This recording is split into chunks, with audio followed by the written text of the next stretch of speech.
Bhakti Vaibhav class. So in the previous weeks, we were discussing from Daksha episode, then Dhruva Maharaj episode, then Anga, Vena, Prutu, and Prutu's descendants, all the way up to Barishad. And Barishad had 10 sons, and those 10 sons were sent to perform austerities to please Lord Vishnu before getting married and becoming kings and taking care of the kingdom, the entire Bhumandala. So while they were going to the ocean with the intention to perform severe austerities, they met. In fact, Lord Shiva met them on their way, and Lord Shiva taught them Rudra Gita. So one of the best means of pleasing the Supreme Lord by singing the song known as Rudra Gita. So that we saw in the previous chapter, chapter 24, wherein Lord Shiva elaborately describes about the execution of Vedi Sadhana Bhakti as the purification of the 24 elements.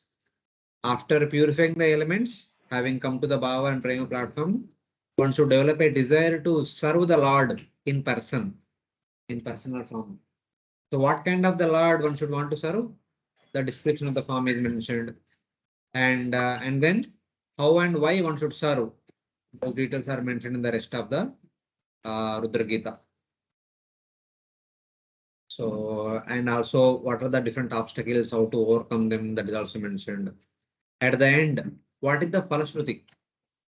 The result of worshipping the Supreme Lord by chanting the Rudra Gita, the song sung by Lord Shiva. That was the topic of the previous chapter. So today we are discussing from chapter 25, the description of the characteristics of King Puranjana, or King Puranjana meets his Queen Puranjani.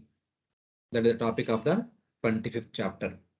So now, starting from the 25th chapter, for the next 5 chapters, 25th, 26th, 27th, 28th, 29th, 5 chapters, Narada awakens King Barishad, the father of the 10 Prachitas, who is absorbed in Sakama Karma Yoga. He was completely into executing Sakama Karma Yoga. Using the story of King Puranjana. He speaks about the story of King Puranjana in order to awaken the sense of detachment within the heart of Parishad, the father of 10 Prachitas. So now, today, in the 25th chapter, King Puranjana meets his wife in his city with 9 gates and enjoys with her. So this is the subject matter of 25th chapter. We will discuss today and tomorrow slowly. And if you remember, there are some sections in the Bhagavatam are very eye opener, or we can say that they are very unique in their presentation. So as we see the creation pastime that are mentioned second canto, third canto, and how embryo gets developed in the womb from canto 3 chapter 31, and also the Sankhya Yoga, the 26th chapter, third canto talks about what are the different elements and how do they function, what are the individual functionality. We get clear-cut understanding of what is what from that section. And like that, now one section is coming up that is known as the allegorical story of Puranjana. This, in one sense, externally it seems to be a story only, but internally talks about the anatomy of the human body. So when a student gets into MBBS, first 1 year, first year is dedicated to understand the body.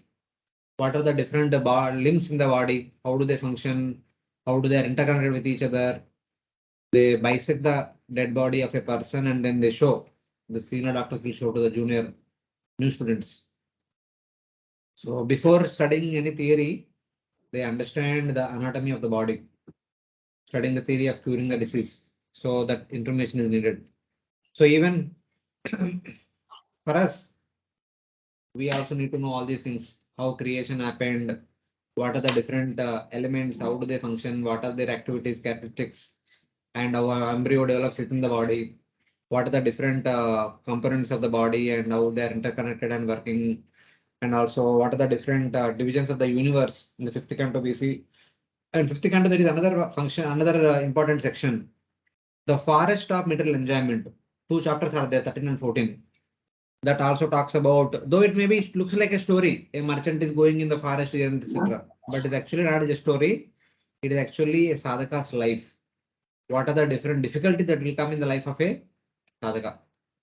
So this is the intelligence of Srimad Bhagavatam, or the narrator. He speaks about something which is very much relevant to us, like a story form. Because we, the people of this world, may be having favoritism towards hearing stories. So taking the medium of story, they will give us the understanding of some important subject matters. I mean, this is my understanding. I see it like this. So it's like that. So we also try to see this subject matter as the anatomy of the human body. So let us get into it. So doctors can appreciate very much. Others can learn. So it's like that. This is the subsections of the entire chapter. We will get into topic. Maitreya Uvacha इति संदिश्य भगवान् बारिषद्भिर् अभिपूजिता पश्यतां राजपुत्राणां तत्रैवान्तर्ददे हरे. The great sage Maitreya continued, speaking to Vidura. My dear Vidura, in this way Lord Shiva instructed the sons of King Barhishat. The sons of the king also worshipped Lord Shiva with great devotion and respect. Finally, Lord Shiva became invisible to the princess. Maitreya says, after instructing the sons of King Barishat and being worshipped by them, Lord Shiva disappeared as they walked. So Rudra Gita is over. Then the 10 Prachetas expressed their gratitude to Lord Shiva. Then Lord Shiva departed to Kailash. So in the purport, Prabhupada actually kind of narrate the entire history, what was happened till now. As a responsible king, Prachina Bharshi sent his sons to forest so that they can understand and learn how to perform austerities, how to take care of the kingdom, and also how to serve the Lord, etc. So in that connection, Prabhupada says that in the second page, it is therefore very clear how the kings and princes were trained to take charge of a kingdom.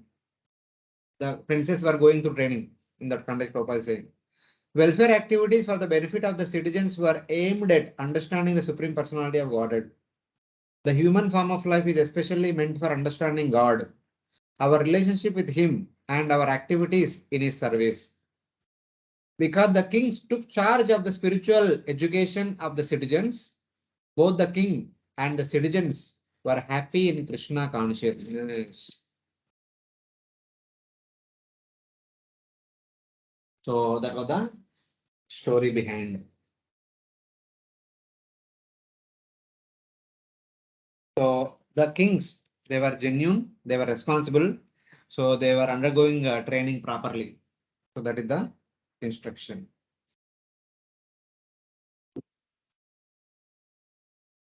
So then further it continues. Rudragitam Bhagavata Shrotram Sarve Prachetasa Japantaste Tapaste Varshanam Ayutam Jale. All the Pracheta princes simply stood in the water for 10,000 years and recited the prayers given to them by Lord Shiva. Yeah.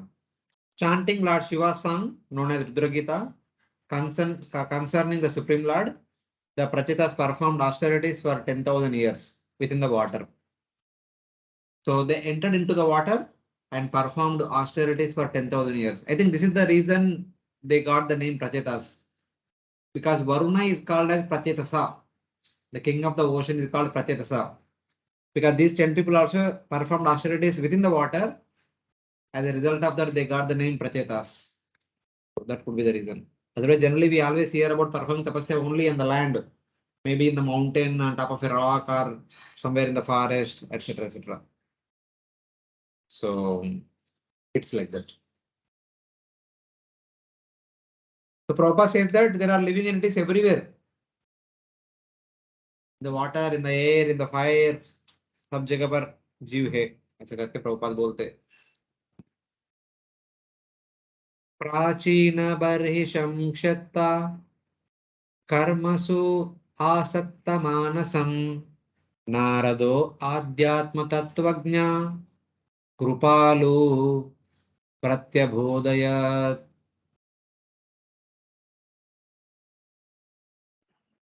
While the princes were undergoing severe austerities in the water, their father was performing different types of fruitive activities. At this time, the great saint Narada, master and teacher of all spiritual life, became very compassionate upon the king and decided to instruct him about spiritual life. It says that, O Vidura, Narada, knowing the spiritual truth and being compassionate, awakened the king, whose mind was attached to Karma Yoga. Karmashu Asakta Manasam. King Prachinabari was too much attached to karma. So, having compassion upon him, Narada Muni taught about Bhakti unto him. This Prabhupada mentioned the first parapat only in the last 4-5 lines. I have not mentioned there because it is coming here. It is said that while Lord Shiva taught the Prachetas his song known as Rudra Gita, Narada was teaching their father Jnana, Vairagya, and Bhakti through the story of Puranjana. So in the forest, next to the lake, nearby the ocean, Lord Shiva was teaching about Bhakti unto the 10 Prachetas, how to execute Bhakti, how to please the Supreme Lord, how to have the darshan of Supreme Lord. On the other side, since Prachina Bari was so much attached to performing one sacrifice after another, even though there was no need, so he was somehow or other, he was dragged by the impulse of performing karma after karma, karma after karma. So Narada Muni understood that what is this, what's happening to him? He is born in the lineage of Swayambhuva Manu. Swayambhuva Manu's son is Uttanapada. Uttanapada's son is Dhruva. Dhruva had many sons. In the line comes Anga. Anga's grandson was Prutu. And Prutu also had many devoted sons. And here is this person. What is this? Instead of having come in the lineage of the devotees, he is only performing karma. What is this? Is not at all fair. So let me go and bring him to his senses. That Narada Muni is going to do it by teaching Jnana, Vairagya, and Bhakti through an allegorical story of Puranjana. So this is what is happening here now. Without completing the story of the Prachetas, Maitreya now speaks about their father. Narada was merciful thinking. While having heard the instructions from Lord Shiva about how to execute Bhakti, they entered into the ocean. They are actually performing tapasya, the 10 Prachetas. So this side, our Narada Muni is speaking to Puranjana. Without completing that story of the Prachetas, Maitreya keep that story aside and starts Prachina Barihi's story. Narada was merciful thinking that this king in the dynasty of my dear devotee Dhruva is enamored by karma. I will save him. With this thought, Narada Muni comes to him and helps him deliver from this entanglement. Similarly, later on, Narada Muni also goes to Daksha, thinking that Daksha is also coming in the line of my dear devotee Dhruva. So Daksha is also somewhat deviated. He goes to him, but Prachinapari took the instructions of Narada Muni very seriously, but Daksha did not take. So that's how Daksha stayed back only. Otherwise, Prachinapari went back to Godhead. So That's how we can see both the personalities on both the sides. So, Prabhupada gives a hierarchy of different people in the commentary. There are karmis, jnanis, yogis, and devotees. So, among thousands of karmis, one jnani is best. Among thousands of jnanis, one yogi is best. Out of thousands of yogis, one devotee is best. So, like that, a kind of hierarchy is given in the purport by Srila Prabhupada. So, in that way. Hare Krishna. Yes, Mataji. Like when the father is so much karma oriented, and Hmm. here we see that Prachetas means earlier they were staying as a princess only, and different in the with their father. So how come like means how what was the reason that they were more spiritually inclined, although their father was karma oriented? Like By the blessings of Lord Shiva. but See, they were Shiva. youthful. They have not spent so much time with their father. They are born and they become youthful and they were being sent to perform austerities. So on the way, they went to perform austerities so that they can take up the kingdom. That was the intention of the father. But Lord Shiva comes in between and he kind of educates them about how to execute those austerities by chanting Udra Gita. As a result of that, they attain the mercy of the Supreme Lord. Of course, they are all coming in the line of Swayambhu, Manu, and Dhruva. That blood itself is containing the devotional sentiments. Bhakti is there, but sometimes that bhakti sentiment is covered by the external activities. That is what has happened with the Prachina Parishad. Even later, in couple of verses later, we see that he is not so much adamant that karma is superior to bhakti. He is humbly submits to Narada Muni. My dear sir, I don't know. Please tell me, please enlighten me. That he will, we see is we can say that he is not is not a person to promote karma is superior to bhakti, not like that.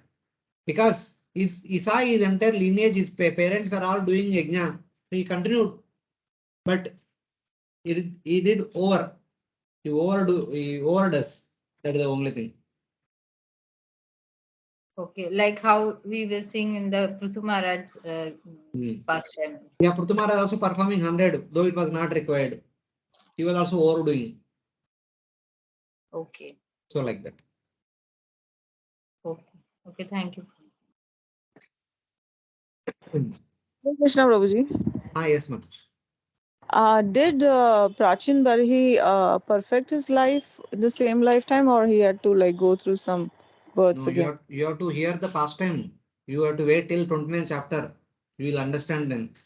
You know why I asked? Because just while reading this, I just happened to come to a picture, Uh, and, and I was like, oh my I God. I just mentioned because he heard Narada Muni seriously, he went back to Godhead. Daksha Yeah, did not listen, so Daksha stayed back. yes, you said this, and the picture says something else. So I was worried. What happened to Prachin Barhi? Which picture? There's a picture in the same book, this fourth. Okay, maybe I don't know. But he will go to spiritual world eventually.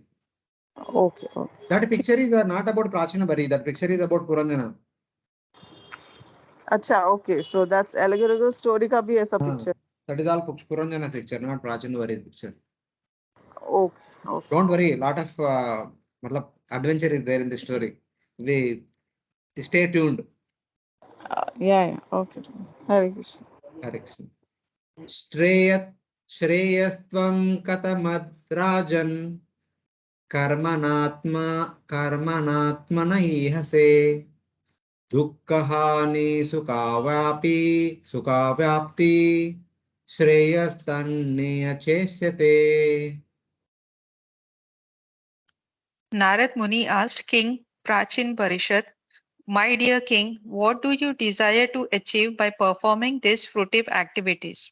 The chief aim of life is to get rid of all miseries and enjoy happiness. But these two things cannot be realized by fruitive activity. Here Narada Muni is speaking to Prachinabari, with the thought that this king in the dynasty of my dear devotee Dhruva is enamored by karma. I will save him. So Narada has come to him and is speaking to him. O king, what benefit do you want for yourself by doing these karmas one after the other? Basically, you are doing unlimited yajnas. What exactly you want? In one sense, Prachinabari does not have any specific goal. He thought that my parents did, I am doing. ये तो हमारा family business है. For what purpose? No, my ancestors did it. I'm doing. That is the duty of a king. So like that, he was performing. It is not possible to destroy suffering and attain happiness by performance of karma. So somebody may say that karma nirhara muddishya. I am performing all these sacrifices so that myself and my kingdom can be prosperous. Performance of yajna is meant for that, to bring prosperity to all the people. As Lord Krishna says in Bhagavad Gita, Sahayajna praja sushta purovacha prajapati anena prasidhisastam ishtavosti kamaduk.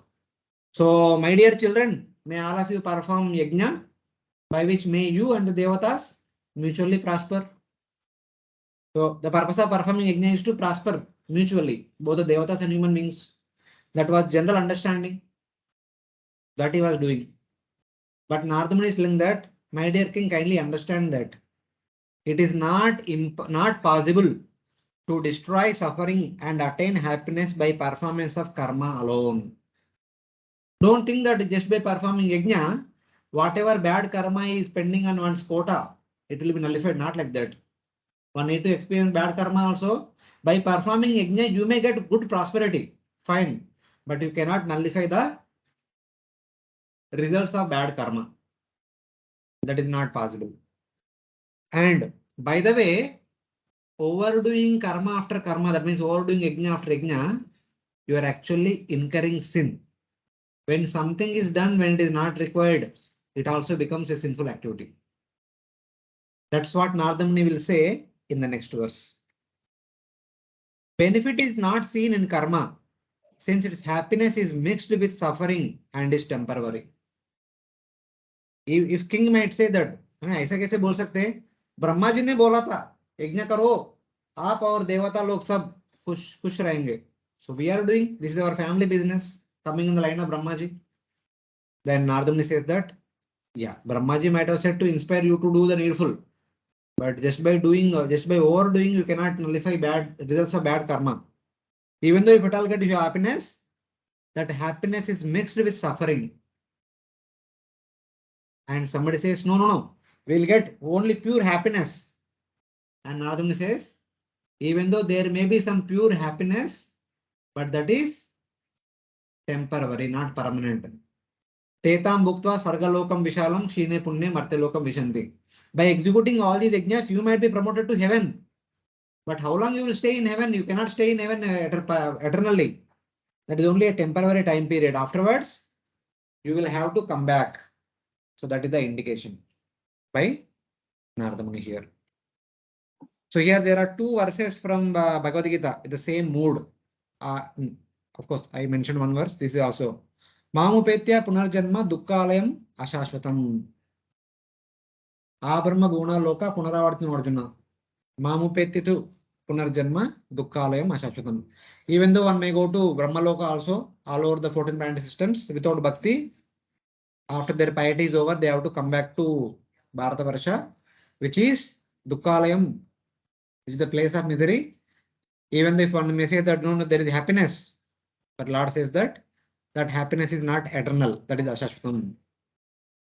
Therefore, Kim Punar Brahmana Vipna Bhakta Rajarshiyo Tata Anityam Asukam Lokam Imam Prapya Bhajasvamam. Therefore, having come to Bharata Varsha, whether it is Rajarshi or Brahmana or Vipra or in the previous verse, Lord Krishna also mentioned that Sriyo Vaishya Tada Shudra Tepi Anti Paramgatim. Even though it may be unprotected women and Vaishyas, Shudras or any other lower caste people, Tepi Anti Paramgatim, if they take shelter of me, they will attain paragati. That is going back home back to Godhead, not by otherwise. Karma does not award this eternal lasting peace, permanent happiness of Vaikuntha. It can only give temporary happiness of Swarga. That's why it is said as Anityam. The happiness in Swarga or in the Bharata Varsha is actually Anityam. It is not eternal. And Asukam. Even though whatever happiness one may get, that is not pure happiness. It is always mixed with some misery. There is no place for pure happiness in this material world. Even though heavenly denizens also, even Indra, Chandra, Varuna, they also have so many heavenly opulences, but they are all afraid of attack from the Asuras. Anytime the Asuras can attack, they are always in vigilance, even while in the living in the midst of so many opulences. That is the nature of this material world. So, in that way, Narada Muni is indicating to Prachina Pari. Hare Krishna. Ah, Prabhuji, correct. is it Ah, that yes. the king of Prachin Barhishit is engrossed in Karmakandi activities? That is why Narad Muni, to begin with, he also explains the thing at that level, because here he says that chief aim of life is to get rid of all miseries and enjoy happiness. So generally, as a sadhaka or as a bhakta, we don't see this as a chief aim of life. So that is why I'm asking, because he was engrossed in karma kandi activities. That is why Narad Muni is speaking like this, or is Yes, some other. yes. Even if you remember Bhagavad Gita chapter 2, 40-41. Yam imam pushpitam vacha pravadanti avipachita. Vedavada rata partha nanyat astiti vadina. What is the next one? Kamatmana sargapara janma karma falapradam. Kriya Vishesha Bahulam Boga Aishwarya Gatim Prati. Kriya Vishesha Bahulam, they perform so many rituals as per Vedic injunctions. For what purpose? Boga and Aishwarya. That was the ultimate aim of Sakama Karma. Okay. So that's what we see here. So One like may good. say that the chief aim of life is to get happiness and freedom from miseries. But Narada is saying that is not possible. No karma can give you that much like that. Whatever happiness it gives, that is mixed happiness and it is temporary, it is not eternal. So, like that, Narada Muni is actually Means cuts that like argument. how we see that the guru takes the disciple step by step to the higher platform.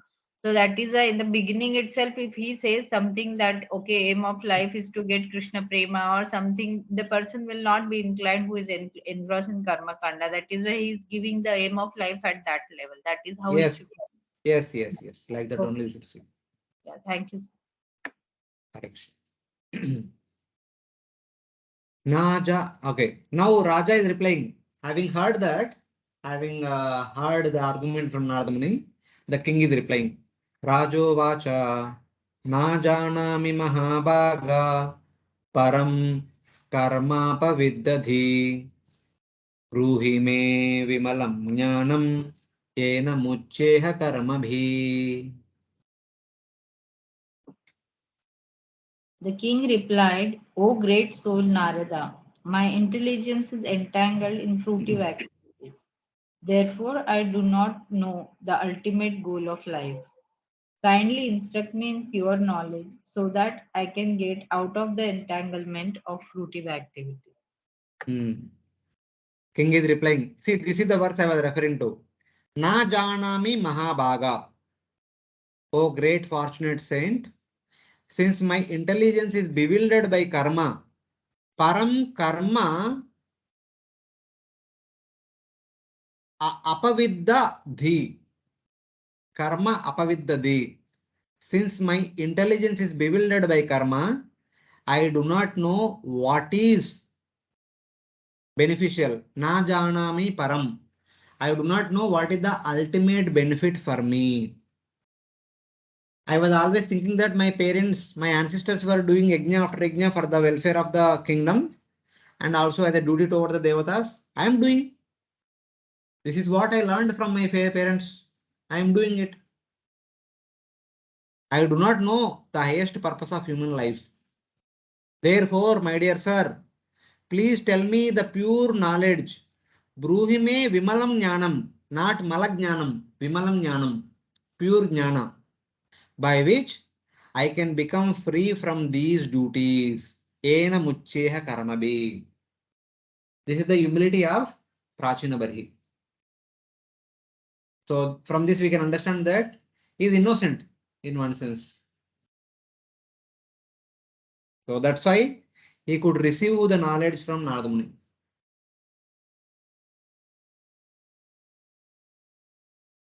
Karma paviddadi means my intelligence was bewildered by karma, dharma, artha, kama. He was only thinking the purpose of life is to execute dharma, artha, and kama. So he always had this thought of the kingly duties are all meant for dharma, artha, kama.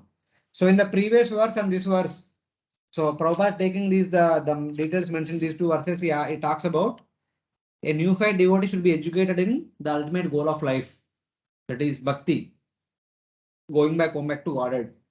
So for that, one need to take shelter of a guru. Just like here, Prachina Bari taking shelter of a guru, Narada Muni, all of us should take shelter of a guru who will instruct us in the Param Gati. Na janami Param. Param Gati ke bare mein they will instruct us. So that's how Prabhupada actually explains the importance of taking shelter of guru, taking shelter of bhakti, and taking shelter of Bhagwan, which award the ultimate perfection. Otherwise, if one continues to take shelter of karma only, that is dharmartha kama, one is bound in this material world. Karma bandha fasa. So, in order to come out of the karma bandha fasa, the bondage of karma, one need to take shelter of a guru who will teach us about bhakti, practicing which we can go back home back to Godhead. There, Prabhupada at the end he says that it is already mentioned at the beginning of Bhagavad Gita 1 to 10. First canto, second chapter, text number 10. A human being's only business is inquiring from a bona fide spiritual master about extrication from the entanglement of karma bandha forms. Karma bandha pasha. Purpose of human life is to take shelter of a guru who will teach us how to get rid of karma bandhan. So, in that way. Just like Prachina Bari humbly taking shelter of Narada Muni, we also should take shelter of spiritual master, so that we can understand about the highest dharma. Savai Pumsham Paro Dharma Eto Bhakti Adoshye Ayutiki Apradeta Yatma Suprasiddhi. So in that way. Gruheshu Kuta Dharmeshu Putra Dharadhanartadhi Na Param Vindate Mudo Brahmyan Samsara Vartmashu. Those who are interested only in a so-called beautiful life, namely remaining as a householder, entangled by sons and a wife, and searching after wealth, think that such things are life's ultimate goal. Such people simply wander in different types of bodies throughout this material existence without finding out the ultimate goal of life. He himself is submitting his condition. Huh? King. He is submitting his precarious condition. One whose intelligence is fixed in sons, wife, wealth, and acquisitions in the family life. Gruheshu Putra Dara Dana Artadi. Putra is taking care of the children. Dara taking care of the wife. Dhana accumulating wealth. And Artadi accumulating all other necessary things in order to live happily in the family order. So, ghar hai to lot of furniture is required, kitchen is required, kitchen ingredients, utensils, so many things are required. So, things will not happen just like that. It is a big, what you can say, anxiety. Family matlab Lot of things are required. Some things are required day-to-day required. Some things are annually. Some things are like lifetime requirements. All these things are there. So one whose intelligence is fixed in sons, in the maintenance of the son's wife, accumulating wealth, collecting all the things required for the family life, filled with many obligations and rules. Kuta Dharmeshu. They have so many obligations since the time of marriage till the time of death. So many obligations. There is no retirement for these things. So recently, I mean, yesterday, Thursday, day before yesterday, was the class given by our Radha Pati Prabhu, father of our Radheshwar Prabhu, one Brahmachari. So Prabhuji was speaking to me, called me. So I have a class. Please, can you share some points? So that time I heard once from Radhika Valla Prabhu and just repeated to him. The previous chapter was called as, the 13th chapter was called as Dhritarashtra quits home. And now the current chapter, 15th chapter is called as Pandavas retired timely. Dhritarashtra was so much attached to the comforts in the family order. Even though after Mahabharata battle gets over, of course, many of our speakers, they say that he wanted to be known as a king. He wanted to be treated as a king. He wanted to get all the respect and all the other things. Of course, externally it was there till the time of Kurukshetra battle. It was too much. But afterwards, when his sons died, he kind of withdrew from that mentality. But the remaining 35 years, he was actually lamenting. He was going through repentance. That in one sense got it purified him to some extent. He kind of gave up all the ill mentality towards the Pandavas, etc. He came to his realization. But unfortunately, he has not developed detachment. He was still thinking that I am a blind man. What else I can do? I will live here only in the palace and die. He was not thinking about getting out of the home and taking onto some process of perfection, some sadhana seriously. He was still giving an excuse that I am a blind man. What I can do? Where will I go? What will I do? So that was the excuse he was giving. But Vidura comes and heavily chastises him and make sure that he will quit Astinapur and goes to Himalayas and do something worthwhile, something meaningful. So he practiced serious Ashtanga Yoga and he attained perfection. As per Bhagavatam, he attained Sajya Mukti. So he was forcefully pushed out of the home by Vidura in one sense. But in the case of Pandavas, they retired timely. They did not wait for somebody to come and tell them that, okay, bahut okay, Baba, kitna din rule karenge abhi, chalo. Not like that. As soon as Yudhishthira Maharaj heard that Krishna is no more on the surface of the earth, immediately he said, it is Krishna, it is only by the instruction of Krishna we were ruling. It is only by the instruction of Krishna as well as Bhishma we were ruling all these years. If Krishna himself is not there, there is no point in us staying here. So as soon as he heard that Krishna left, he put the throne on the head of Parikshit and he started for north without speaking a word. And even without listening a word from anybody. All the family members must have requested him, please stay back, don't go, don't go. But he was not listening only. He became dumb and deaf. Literally. He changed his clothes and he started walking towards Himalayas. That will come in the end of the chapter 15, which is daily discussed in the Bhagavatam classes. So that is a distinct difference. One who is Kuta Dharmeshu, one is completely absorbed in household affairs. So they will have to go through what happened unto Vidura, the Dhritarashtra. Are some people who are already detachment mode, even while executing all the duties, they are not too attached. When the right time comes, in a moment they will say, okay, I'm done. So there, in the Bhagavatam, one verse says, understanding the endless nature of the worldly duties. Yudhishthira Maharaj, becoming dumb and deaf, started for north Pragdisham Uttaram. That shloka indicates that there is no end to the worldly duties, whether it is maybe a king, it may be a householder. The kingdom for a household is only the home. The kingdom may be big for the king, but householder he also has the kingdom.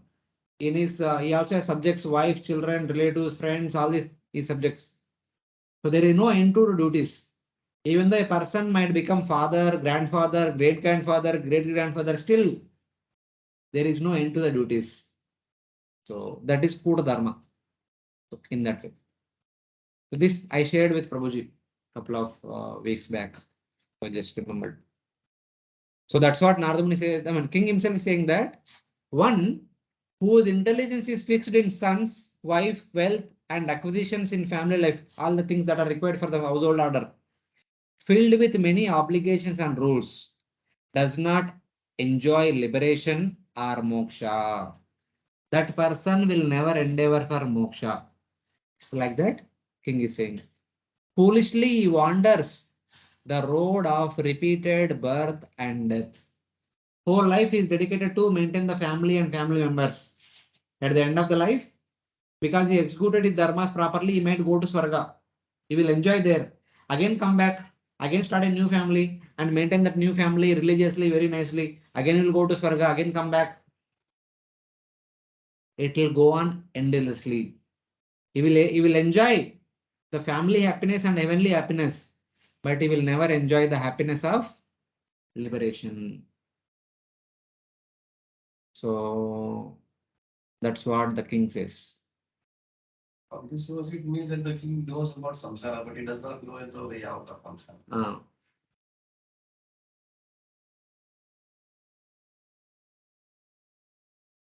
So the king is saying that, so my dear sir, not only me, all my praja are also like that only.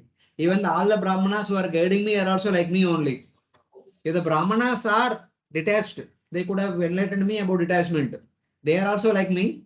Yata raja tada praja, yata mantri tata raja. So something like that.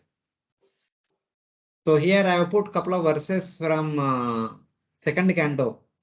Shroto vyadini Rajendra nunam santi sahasrasha अपश्यताम् आत्मतत्त्वं गृहेषु गृहमेदिनाम् देहापत्य कलत्रादिषु आत्मसैन्येषु असस्वपि तेषां प्रमत्तो निधनं पश्यन्नपि न पश्यति. Being ignorant of Atma Tattva, one does not see one's own degradation. Because one is filled with so many duties in this world. Shrota Vyadin Rajendra Annam Santi Sahasracha. There are thousands of things to do in this world. To hear and to execute. Apashyatam Atma Tattvam Griheshu Gruhamedinam. Being ignorant of Atma Tattva, the purpose of life, endeavoring for moksha, Gruhamedinam. One is only interested in household happiness, becomes Gruheshu. He will become the king of Gruha. And he will think himself, I am the king. It is my responsibility to maintain the family and family members. So life goes on like that. And he considers Deha Apatya Kalatradishu Asma Saineshu Asapi. Consider that his own body, his wife, his children are his army, soldiers. They will protect him under danger, during danger. Even though they cannot. Asasapi. Tesham Pramatto Nidanam Pashan Napina Pashati. Even though he sees that his parents are dying in front of his eyes, he will not understand that one day he will die. He will think that no, I will be protected, I will be saved by my family members because I take care of them very nicely. So like that. Hare Krishna. Prabhuji, Correct. like there are two things. One is that king is well aware of this. Whatever I'm doing is not the right path. So still, then why somebody keeps engaging in that when he knows he's a king, he's not an ordinary person. So that is why that was one thing I'm confused about. So it is like, because he knows, but he was told this is the topmost. Na anyas astiti vadina. As we read in the Bhagavad Gita, that the Brahmanas tell that okay, there is nothing superior than this. So he is living with that. So like that we can understand. In that way we can see. In one sense, he knew about there is something called moksha, one to endeavor, but he is already filled with so many duties. हाँ करेंगे बाद में करेंगे आज क्या कल करेंगे. Now my duty is to take care of the people. This mood we'll see in the later on in the 29th chapter. After hearing the entire story, he says that right now my sons have gone to the forest to perform austerities. As soon as they return, I'll take to Vanaprastha and go to forest. Then Narada tells another story. Abhi, when your sons are going to come, you don't know. How long you continue here? Already बहुत हो गया अभी जितना दिन और रहेंगे इधर उतना एक्स्ट्रा कर्म करेंगे आप. So better go now only. Don't worry about the kingdom. Kingdom will be taken care by Lord. After your sons come back, they will take care. Don't worry. Right now you go like that. He tells another story. Very fear invoking graphical story. So then he immediately goes to the forest, giving the responsibility to the ministers. My minister, please take care of the kingdom till my sons come. When they come, make him king. So like that, he goes to the forest immediately. So it is like that. Okay. And another thing I was thinking, Prabhuji, like what you were explaining, it was quite going, deep within that. See, for us, at least persons like me, those who have already accepted Grihasthashram, like there will be so many duties, as you rightly said, वो duty कभी खत्म ही नहीं होता है, एक के बाद एक चालू ही रहता है. So means I feel so much time we are wasting, of their life. Actually, उसका कोई मतलब है नहीं, because that will remain at the level of. Wait. But See. at the same time. Wait. 1 second, Mataji. Don't never ever see things like that. See, when we are discussing, we have to see what is the context. Here we are discussing about karma, which has dharma, artha, kama. In that, the duties bind one. When it comes to devotees, as Lord Krishna says, what was the verse? 928. Et karoshi edashnashi ejyoshi tadashiyat. Et tapashasi kaunteya tat kurushva madarpanam. Whoever we may be, whichever varna, whichever ashrama, whatever duties we are supposed to perform all the duties as an offering to Supreme Lord. Then there is no bondage. Those duties cannot be called as karma. They are also called as bhakti duties. That is called karma mishra bhakti. The devotee executes bhakti, also executes all the worldly duties, and all the duties are also part of bhakti because they offer each and every duty unto Supreme Lord. I already gave one example previously also. A performer of Sakama Karma Yoga or Nishkama Karma Yoga per se, when they execute karma, I gave one example of the village person. Today we have millet festival here in the villages. After harvesting the seasonal crops, when they cut all the crop, when they get all the rice, the first quantity of rice, they take out the grains, they prepare nice foodstuffs and offer to the Lord. And they don't offer for the rest of the season, next season, for the next 3 months. They daily normally eat. That is the principle of karma. The karma practitioners don't offer nitya karmas to the Supreme Lord. The daily things, the daily drinking water, daily eating food, the daily performance of activity, they don't offer to the Supreme Lord. But when it comes to devotees, everything they do offer to the Lord. Whatever water we drink every day, we offer to the Lord. Whatever food we eat, we offer to the Lord every day. That is bhakti. So this is the distinction. The karma practitioners offer once in a season, but we offer every time. So this is the difference. Though we are performing all the activities, don't treat them as karma activities. They are also bhakti activities. So like that you see.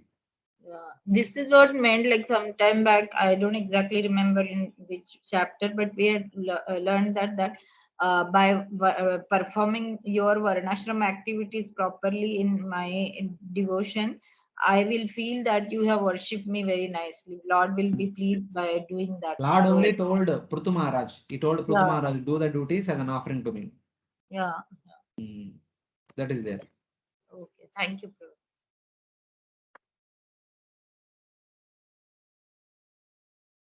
Narada Uvacha Bobo Prajapate Rajan Pashun Pashatvayadvare Samyapitan Jivasangan Nigrunena Sahasrasha. The great saint Narada said, O ruler of the citizens, my dear king, please see in the sky those animals which you have sacrificed without compassion and without mercy in the sacrificial arena. Now, in order to help them understand uh, the negative aspect of performing karma, Nardamuni does something unusual. O protector of the people, O king, look at these animals, thousands of jivas killed by you in sacrifice without mercy. Till now, King Prachinabari performed hundreds of sacrifices. In every sacrifice, he offered so many living entities. So now Nardamuni is saying that, see all these animals which were offered in the sacrifice, they are waiting for you to take revenge. By his power of yoga, Narada directly showed the king the sacrificial animals killed in order to make him detached from the results of karma yoga. The king had performed all the sacrifices with an intention to go to Swarga and enjoy more and more. But now Narada Muni through his yogi power is showing that you are thinking that you have performed nice yajnas. So lot of piety you accumulate, you will go to Swarga. But it is not so. It is opposite. You have done sin. The animals are all waiting to take revenge. As soon as you die, you will go to the place where the animals are there. Just the way you killed them, they will kill you and take revenge. Like that, Narada Muni is telling, so that he will become detached from performing more and more karmas. Or he would like to make the king become remorseful that इतना पाप किया मैंने, मैं सोच रहा था ये सब पुण्य. So to that effect, he is telling that. The next verse he says that Ete tvam sampratikshante smaranto vaishasham tava samparetam ayakutais chindyanti uttitamanyava. All these animals are awaiting your death so that they can avenge the injuries you have inflicted upon them. After you die, they will angrily pierce your body with iron horns. Generally, we always hear about yajna. In yajna, the animal can be sacrificed. As a result of that, the animal will be given a new body, or it is revived, or it will be promoted to heaven, or it will get a human birth. So many things are there. They are all true. There is nothing wrong. Here also, in the case of Prachinabari, also many animals might have been promoted to higher species. But specifically, Narada Muni, in order to bring in detachment in the heart of Prachinabari, he is showing this movie. Of course, in one sense, when something is overdone more than required, that cannot be considered as piety. Just for the sake of name, if one does, it cannot be a proper activity. So both could be, but combination of both we can consider. So Narada Muni is saying that remembering how you killed them, the animals are waiting for you to die with great anger. They will tear you apart with their horns made of iron.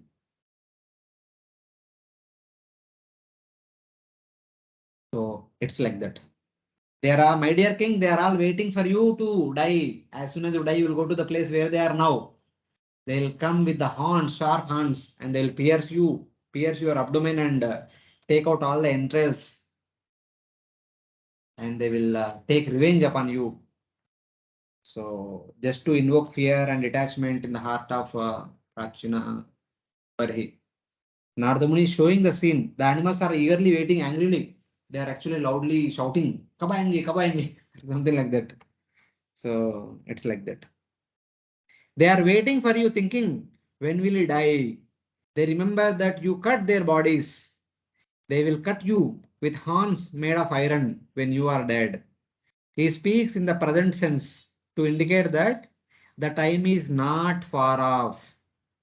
Narada Muni is telling that they are actually waiting. He's showing them they are waiting as if you are going to die today. So tomorrow they will take revenge. He is speaking everything in the present sense to invoke that fear, that urgency in the heart of the king. They are waiting eagerly. As soon as you die, they will pounce upon you and they take revenge. So it's like that. So when somebody is given that kind of graphical description, they will say, please, mujhe bachao, mujhe bachao. The surrender becomes so strong, so urgent. So that was the intention with which Narada Muni is speaking to Prachina Barhi.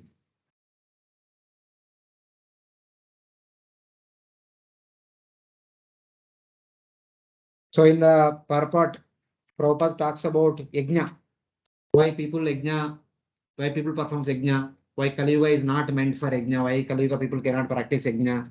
Even Lord Vishnu appeared as Buddha and he stopped the performance of all the Vedic rituals and all. He promoted Vahimsa Paramo Dharma because in the name of yajnas, people who are killing animals one after the other, so many animals are unnecessarily killed. That is not at all serving any purpose. That's why Lord Buddha stopped performance of all the yajnas when he appeared. That Prabhupada mentions in the purport.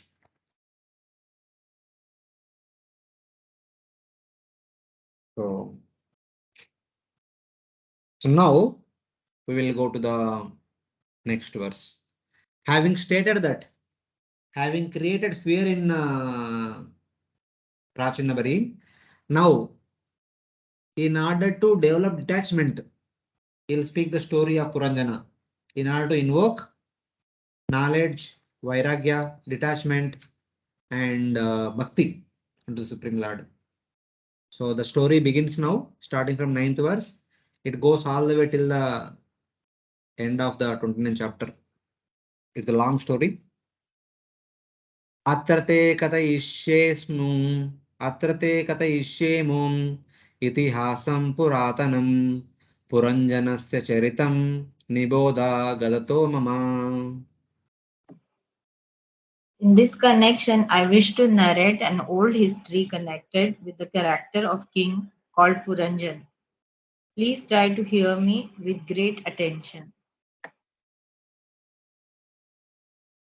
Yeah, of course, in the previous purport, Prabhupada also quotes Manu Samhita. He also mentioned that in the killing of animals, 6 people are inflicted. Everyone are responsible for the sin of killing an animal. All of them get punishment, etc., etc. So many things are there. So now the story is beginning. My dear King Prachinabarhi, I will relate to you this ancient historical story of Puranjana. Atrate Katayishyemi Itiyasam Puratanam. Puranjanasya Itiyasam Puratanam. A very ancient and old story of Puranjana. Please understand it as I speak. Yes, Prabhu. This is pattern that when animals are killed in a slaughterhouse, get simple reaction. Those who are unaware that it is a simple activity, or those who consider it as a pious activity, Muslim लोग सब कुर्बानी करते हैं, Christian them, all of them people are eating conventional. Little louder. Yeah, even if they know or don't, I don't know, but still they will get that sin. Even if they don't know that it is The philosophy of Kaluga is Adharmam Dharmam iti. Dharmam Adharmam iti manyate. If you say any of those people eating meat is sin, they will laugh at us. They will say not eating meat is sin. That is the worldly norms. The worldly norm is eating meat is normal, not eating meat is abnormal. So that's all. That is the nature of Kali Yuga. It's responsible. Huh? Yeah, obviously, whether they accept or not, whatever one does, one will be held responsible. If not today, tomorrow, the results will be given.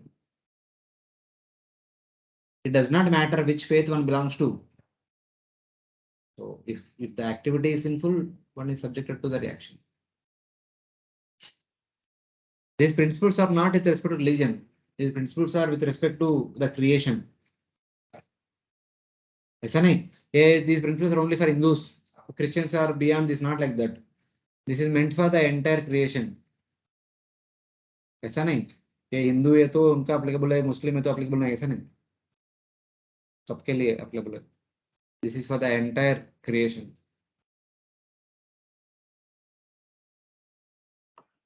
Prabhuji, before starting the story, I just wanted to get clear for myself that although Narad Muni is saying it is a history, actually this story has not, means it is not happened. He has made the story for explaining it to king, right?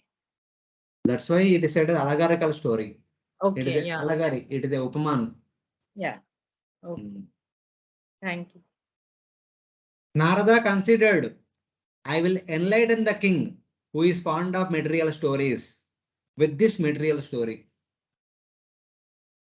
I will see why the understanding is that the teachings of dharma, that is dharma artha kama, about sakama karma, is always with the help of stories. The people will tell the stories. In the stories, there was a person, he did so and so ritual, as a result of which he has gone to Swarga, he enjoyed so much happiness, this, that is the story. In our Andhra Pradesh, there is one famous ritual. It is performed after every marriage, Satyanarayana Vrata. Of course, normally after they perform, but especially after the marriage, every family without fail all over Andhra Pradesh, as far as my little knowledge. Other states also may be there, but at least in Andhra, I've been there for many years. So they perform without, without missing it, Satyanarayana Vrata. So that entire Vrata contains 6 stories about 6 people: one Brahmana, one Kshatriya, one Vaishya, one Shudra, and one completely disfigured, deceased person, something like that.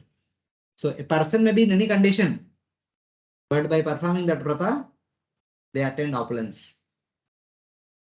Though the ritual is worshipped for Lord Vishnu only, but ultimately the end goal is getting some material prosperity.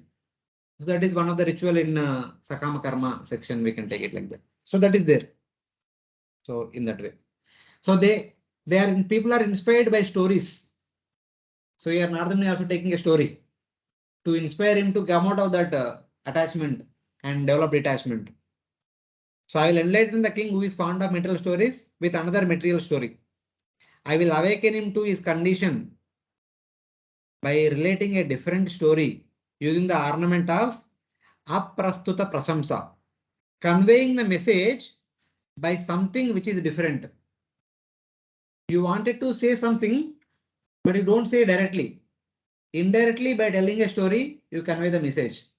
Prabhupada writes many times that if the mother-in-law want to teach daughter-in-law, she will never speak to the daughter-in-law directly. She will teach the daughter by hearing those words the daughter-in-law is supposed to understand. That's how in the past, the mother-in-law would teach the daughter-in-law. Instead of speaking directly to her, speak to somebody else. So, or they speak some story, something happened somewhere like this. Actually, it is happening in their family only. They put all the fictitious characters and narrate the story, so that those who are supposed to understand the matter, they'll understand. So, in that way. So that is called aprastuta prasamsa, conveying the message by something which is different. Conveying the message by narrating a fictitious story. So in that way. The meaning of the sentence is clear. However, actually this is the story about you, who create your body by your own activities. Puranjana means Janayati Puram. He who creates one's own body by one's own activities is called Puranjana. Janayati Puram. Puram means body.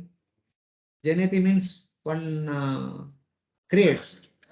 One creates one's own body, next body, by one's own present activities. Whatever activities we do today, that will result in the next body. Yam yam vapi smaran bhavam tajati ante kalevaram tam tam evaiti kaunteya tada tadbhava bhavita. So that is the meaning of Puranjana. It is ancient because it starts before you enter the womb of your mother. Whatever activities we are performing now, these activities will determine our future body. Before we enter into the womb of a human mother, our human body already decided in our next life we are going to get human body, because they are developing so many desires to perform some activities in special way, which we can't do now. In order to fulfill those activities, we will get new body. For example, right now I am a brahmachari. If I have sometimes something is going wrong here and there, I develop a desire. Let me become that person and do that correctly, properly, something like that. That I may not do this life. But the next life, I will get a human body accordingly. I'll get birth in a particular family where the surrounding atmosphere is favorable to that activity. And I'll do that. ऐसे ही होता है. So many desires have been moved. Every desire will be fulfilled. No. Every desire of yours will be fulfilled. If you are determined to fulfill that desire, it will be fulfilled. कभी भाई छूटेगा ही नहीं इसमें से. हाँ वही है ना, कभी छूटेगा नहीं. How do you इसलिए one should give up all the material desires. नहीं पापा ऐसा है. ऐसा ही है. Just because you said it doesn't. Serious desire should be जाता कहीं jogging desire आ गया, some time pass हो गया, एक second का desire है वो भी fulfill हो जाता था. कभी खत्म हो गया. Now that means there is a desire, there is an endeavor also. There is Action. action behind that desire. हाँ. Then ऐसा होता है. In order to fulfill the desire, there is endeavor. So our contemplation, our planning, and when the desire is not fulfilled in this lifetime, it will be fulfilled in the next lifetime. It is an intense desire, then कुछ होगा नहीं तो कोई बात नहीं. Even simple desire also will be fulfilled. अरे नहीं चाहिए बाबा. क्यों नहीं चाहिए? अभी आपको डॉक्टर बनने का है. नहीं बनता है. I'm telling. So you may not become doctor, but you may become doctor in a drama. So एक घंटा के लिए आप डॉक्टर बन गए. So like that it will be fulfilled. So it's like that. Narad मुनि वही कर रहे हैं. So it's like that. So now Narada Muni is going to start the story of Puranjana. Puranjana is one who by one's own activities creates one's own next body. Puranjana. Janayati Puram. Asit Puranjano nama Raja Rajan Purushava Tasya Vijnata Namasit Saka Vijnata Cheshtita. My dear king, once in the past lived a king named Puranjana, who was celebrated for his great activities. He had a friend named Abhignata. No one could understand the activities of Abhignata. So this verse talks about one person about whom comes at the end of the story. In between the story is all about Puranjana. And Puranjana's Saka, Avijnat Saka, unknown friend. So he will come at the end of the story. But about him is mentioned at the very beginning only. So in that way. O king, there was a famous king, Asit Raja Burushrava. He was very famous. Named Puranjana. Puranjano Nama. He had an unknown friend, Tasya Saka Asit, whose name and activities were unknown. Avijnata Nama Avijnata Cheshtita. There was a famous king known as Puranjana. He had a friend whose birth and activities are not known to this king, but he is a friend. He is a close friend. But about him, he does not know much. This story has two people. One Raja or unka friend. Who are they? It will be explained 5 chapters later that Puranjana is King Barishat. Later on at the end, in the 29th chapter, Narada Muni will narrate who are who. Who are all these people? Who is Puranjana? Who is Avijnat Saka? Who is Puranjani? All these, whatever he mentions here, the meaning of the story will be mentioned at the end of the section. But for us to follow the story properly, now let us see both. We'll see the story also. We'll see what is the meaning of the story. So it will be explained 5 chapters later that Puranjana is King Barishat. That Puranjana is not a different person. It's you only. However, for easy understanding, I will explain the story as it is now onwards. Puranjana is the Jiva. You, me and everyone. But in the current context, since Narada Muni is speaking to Prachina Barhi, that Puranjana is you only. But for us, it is everyone, you, me, and everyone. Everyone, all of us are Puranjana because all of us are living in a body in order to enjoy in this material world. Puram Ranjayati iti Puranjana. All of us are living in a particular Pura means city, so that we want to enjoy as much as possible. That was the intention with which we have come here. So we were given that Pura to enjoy. So in that way. Because he exists with consciousness and other elements, he is called a king. He is called Raja. Why? Because he is living in that Pura and he behaves as the king of the entire Pura. The soul is the Kshetrajna of the Kshetra. So because he is living in that Pura consisting of consciousness, Chitta, Ahankara, mind, intelligence, prana, karmendriyas, jnanendriyas, panchamahabhutas, panchatanmatras, all these things are there in that Pura.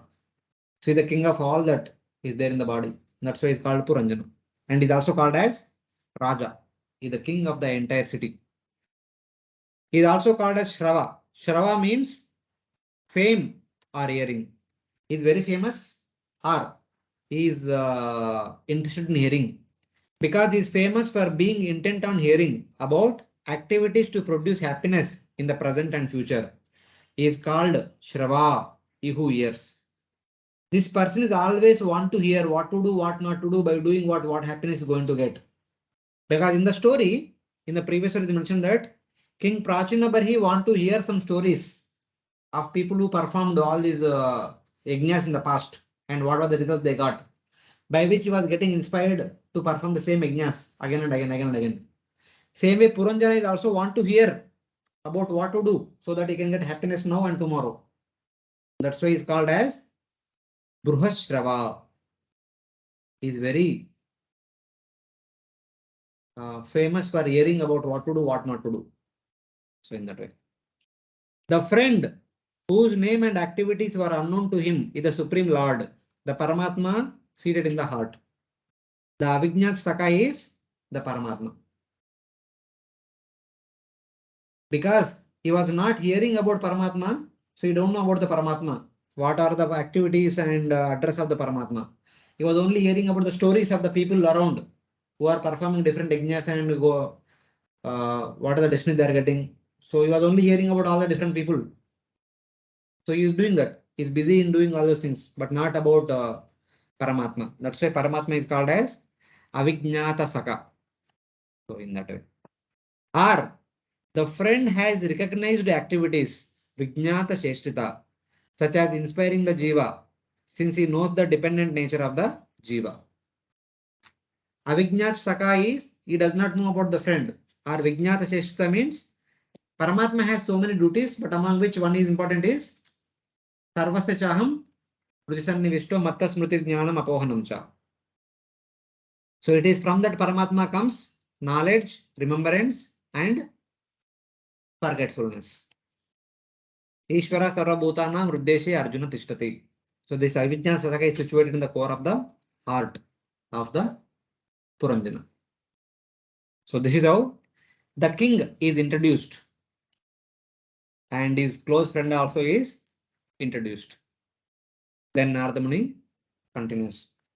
Hare Krishna, able to follow the meaning of the different words? Yes, Prabhuji, thank you. Okay.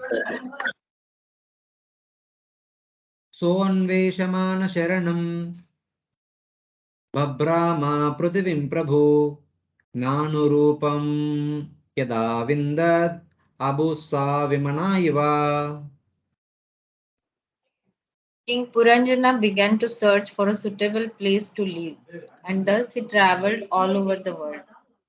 Even after a great deal of traveling, he could not find a place just to his liking. Finally, he became morose and disappointed.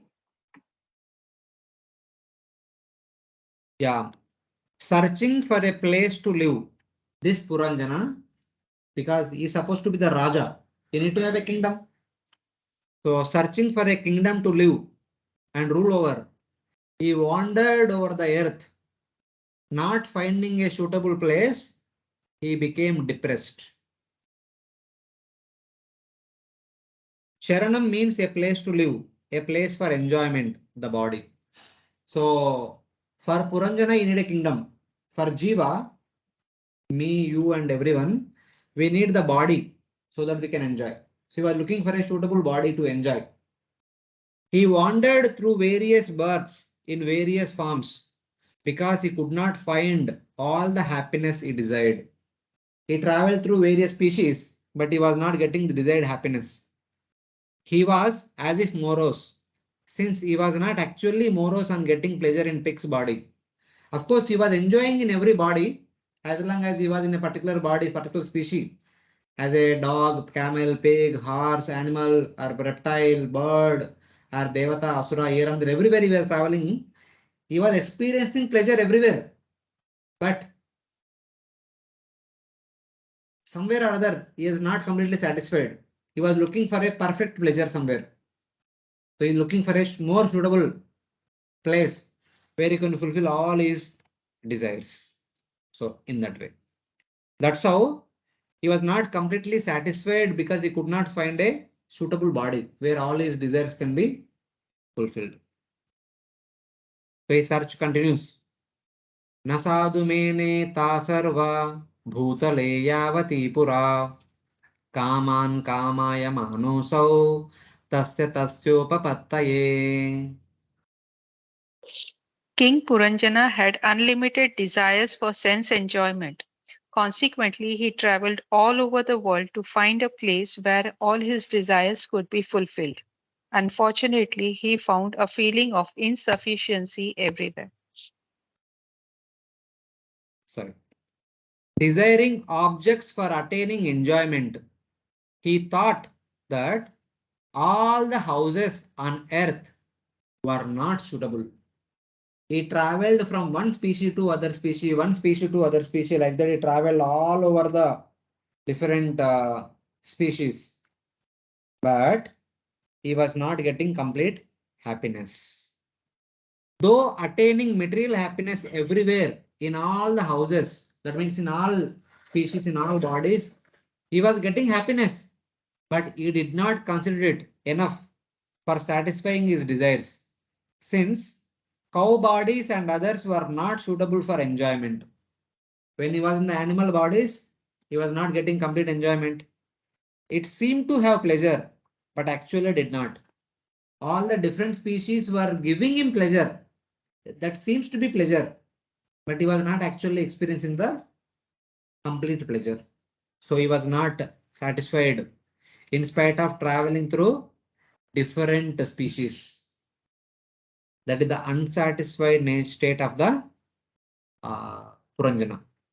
The Shruti also explains how the bodies of the other species are unsuitable. It is said in Aitareya Upanishad, he means the Supreme Lord or Lord Brahma, we can say. Brahma brought them a cow. They said that is not suitable. That means Brahma wanted to give the cow body to a Jiva. He said, no, this is not, I don't want this. He brought them a horse body. They said, this is not suitable. Brahma is trying to give, okay, ye body le lo, ye le lo, ye le lo, to fulfill your desire. He said, no, this is not, this is not, this is not, this is not, this is not this. Shruti also shows how even in the womb, one has awareness. Garbha dasayam eva mrutas chaham punarjatum. Living in the womb, having died, I was again born. The Upanishad says that, Aitareya Upanishad, even while living in the womb, the Jiva constantly dies and takes birth. Or he does not die. Bhagavatam explained that because there are so many insects within the womb of the mother, they will bite the baby inside the womb. Unable to tolerate the pain, the baby becomes faint, unconscious. After some time, again regains consciousness. He remembers that pain in the womb also.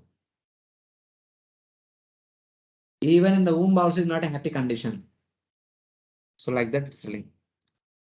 Akalpa swanga chestayam shakunta iva panjare tatra labda smutir daivat karma janma shatodbhavam smaran dirgam manushvasam sharma kim nama vindate. This is another verse in the same context. Bhagavatam 3rd canto 31st chapter explain that. Akalpas swanga chestayam. The child in the womb cannot move his legs and hands. He has no open space. Even though the entire body is like Shakunta iva panjare, like a bird is bound in the cage. He cannot freely move here and there. He cannot stretch the arms, stretch the legs, because they are very tight place. In that place, unable to move his body limbs, experiencing intense pain. Tatra labda smriti daivat karma janma shatodbhavam. Whatever activities he had performed for the last 100 lifetimes, he will remember. And then Smaran Dirga Manushwasam, having remembered all these things, मैं ऐसा ऐसा activity किया जो नहीं करने का था. Like that, he sighs. Dirga Manushwasam. He sighs for a long time. What kind of a fool am I? I have performed all these foolish activities. So like that, he sighs. Sharma kim na vindate. How can he be happy in the womb? So it's like that. Even while in the womb, one cannot be happy. In the womb of a mother, human mother also, one cannot be happy. But Puranjana is looking for a human body. After coming out of the womb, one can be happy. So with that intention. So like that, he had gone through all the species. Here, there, everywhere. He could not get the desired happiness. But one day, Sa ekada himavato dakshineshu atastanushu Tadarshanavabhirdvarbi Puram Lakshita Lakshanam.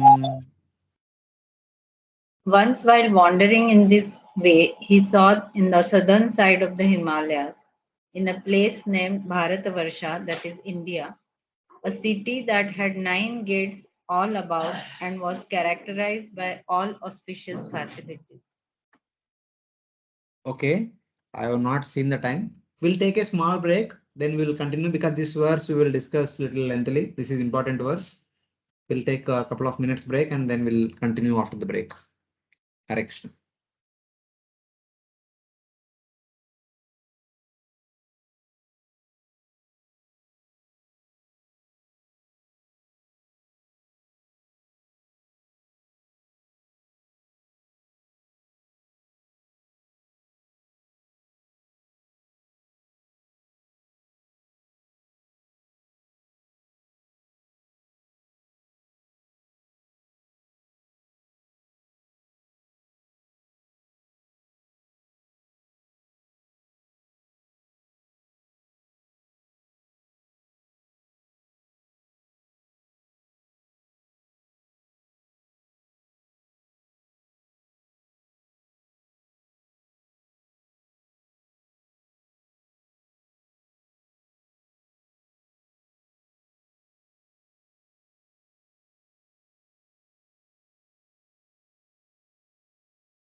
Hare Krishna, Roja, are you speaking anything? I'm not able to hear. I think you're muted.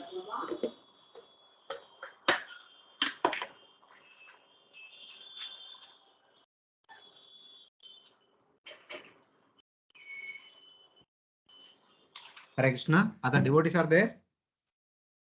Yes, Yes. Prabhu. Okay, okay. Sorry, I got late. So we'll continue. This is one of the important verse. Kindly pay attention. Sa ekada himato dakshineshu atastanushu dadarsha navebir dwarbir puram lakshita lakshanam. So the Puranjana has gone to different Puranas, different Puras, different towns, but he was not completely satisfied. But by good fortune, one day something wonderful happened. What is that? Once the king saw on the southern ridge of Himalayas a city with 9 gates, which he understood had all good qualities. One fine day, after traveling through so many kingdoms, he found a kingdom, basically a city, a pura, which has 9 gates and which had all the good qualities. And now we thought that, yeah, this is what I'm looking for. This will come fulfill all my desires. So where is that city? That city is in the southern side of the Himalayas. So this verse we will again refer to in the 5th canto when we discuss the structure of the universe.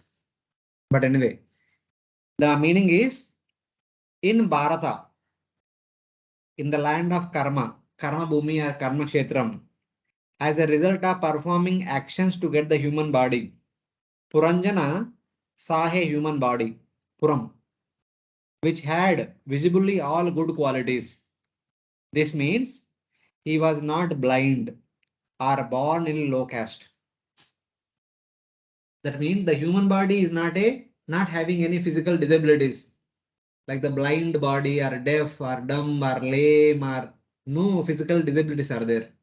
At the same time, the birth is in an aristocratic family, not in the family of neglected or disrespected, not kind of that condition.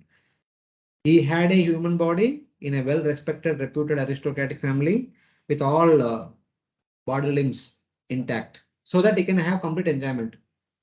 So in that way.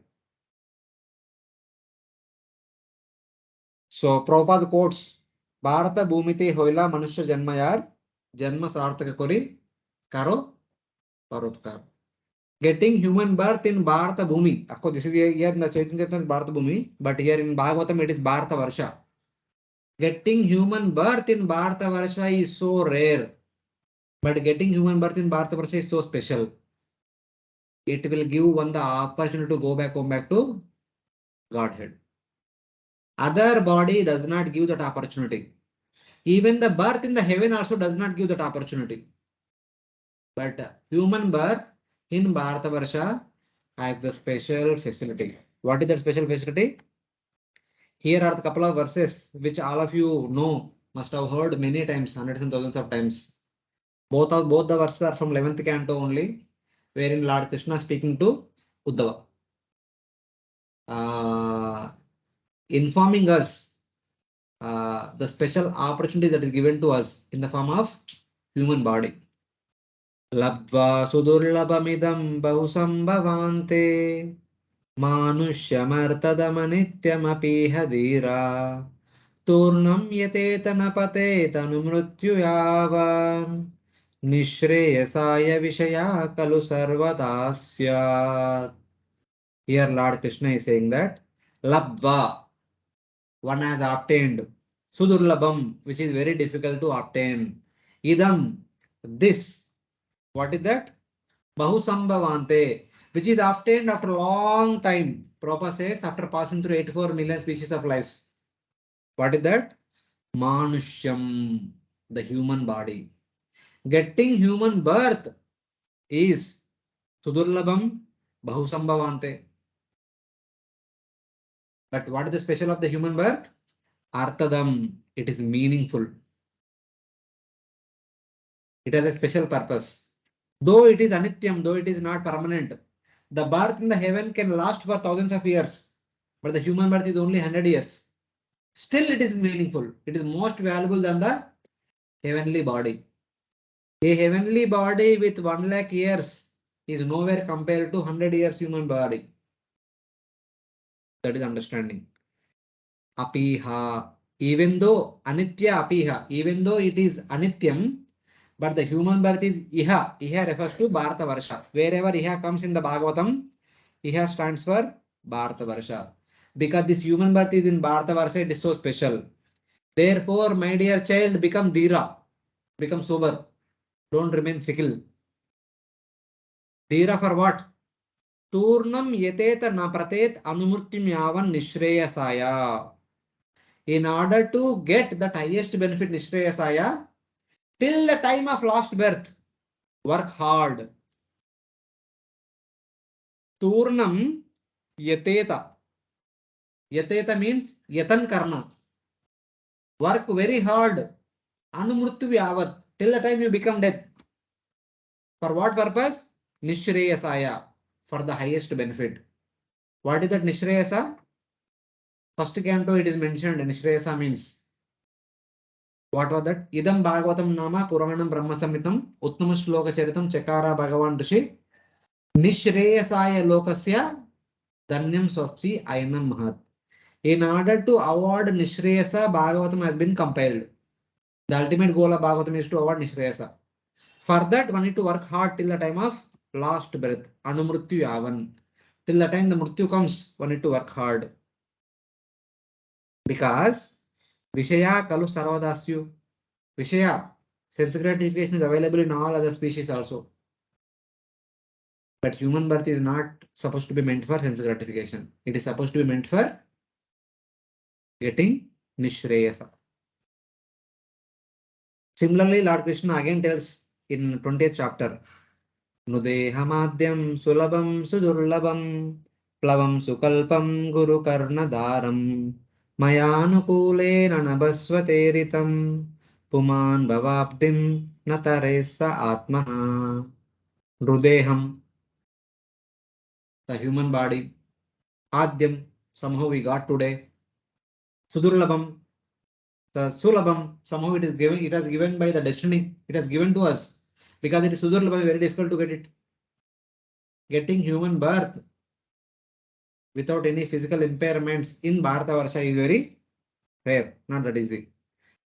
Why it is so special? What is the so speciality of this human body? Plavam. It is the suitable boat. Plavam sukalpam. In order to get the Nishreyasa, the suitable boat is Nrudeha. And what is the specialty of this human body? Plavam sukalpam guru karnadaram.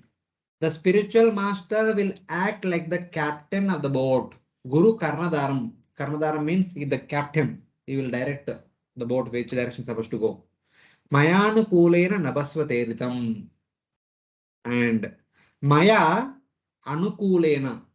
That means there are different meanings. One meaning is anukulena krishnanu sevanam. The activities which are favorable for my devotional service are the wind. The wind which takes the boat across the ocean. Similarly, the scriptural injunctions which are given by the Guru, which are favorably inclined to serve me. They are like the favorable winds which will take the boat across the ocean. Mayanu kulena nabasva teritam. Puman bhavabdim na taret.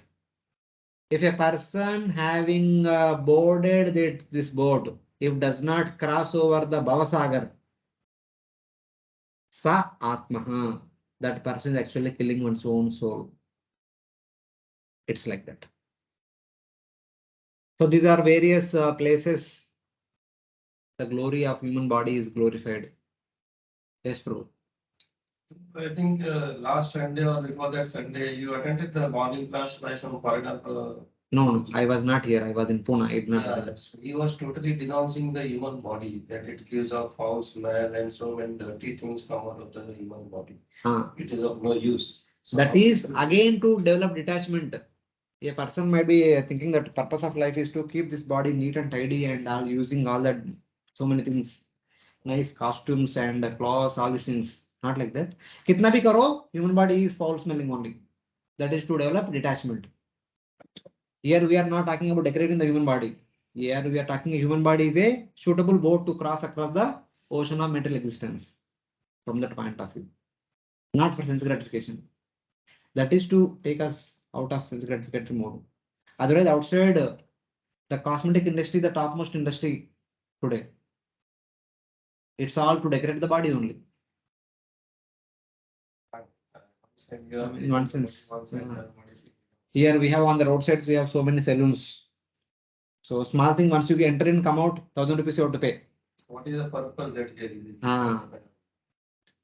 Is it we are using it for decorating the human body or using it for spiritual upliftment? So in that way. So now there is another verse from 7th canto. Kaumaram acharet prajno dharman bhagavataniha durlabam manusham janma tadapi adruvamartadam. Prahlad Maharaj says, the wise person, prajna, the wise person with knowledge, should practice bhakti yoga in his life from the very youth. Kaumaram acharet prajnu. Human birth is very rare, durlabam, and transient, adruvam. It does not stay for long, but effective for bhakti, arthadam. Only in human body one can practice bhakti properly, not in the animal body from that point of view. So the meaning is, at Kaumara age, 1 to 5 years, one should practice dharmas. What dharma? Bhagavad dharma.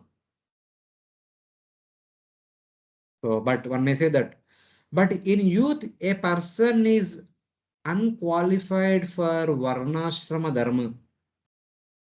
This dharma, okay, somebody might question that. How can you say that from Kaumara one should practice dharmas? Kaumara is not meant for practicing varnashrama dharmas.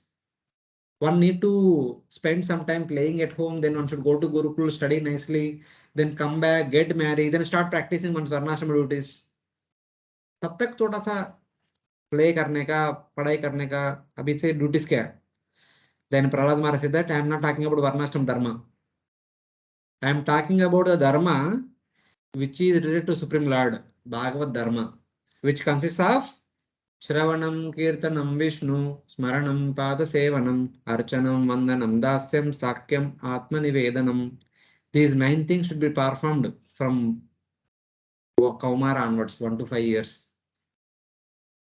Why? Because hearing and chanting in the land of Bharata, having taken human birth in Bharata Varsha, one cannot misutilize the human body for any other things, including varnashram duties. One should start performing Bhagavad Dharma starting from age 1, first year onwards.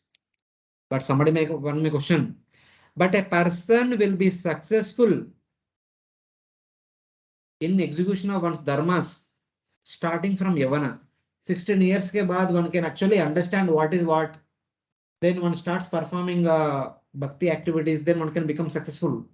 Why so urgent? Why so urgent starting from first year only? What is the need of practicing first year? We cannot, the boy cannot understand only. Why to do bhakti one first year only? One may question like that. Then Prahlad Maharaj says, the wise person understands that perhaps he will die at the end of Kaumara age only.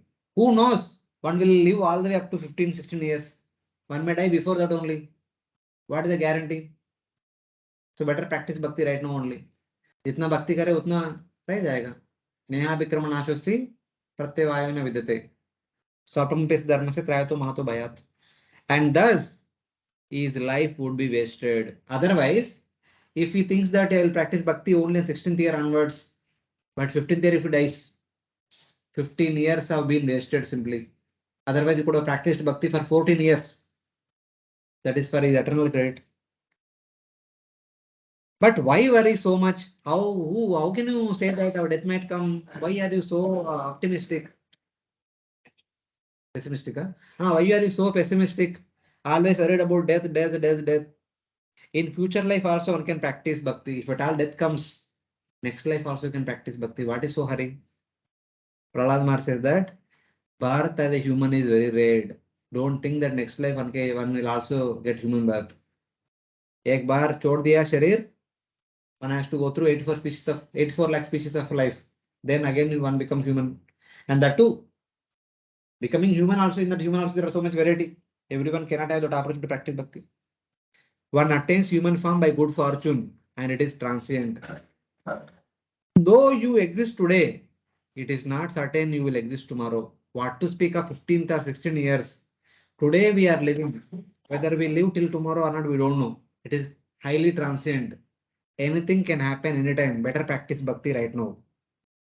It's like that. Then the person might question, how can bhakti be perfected in such a short time?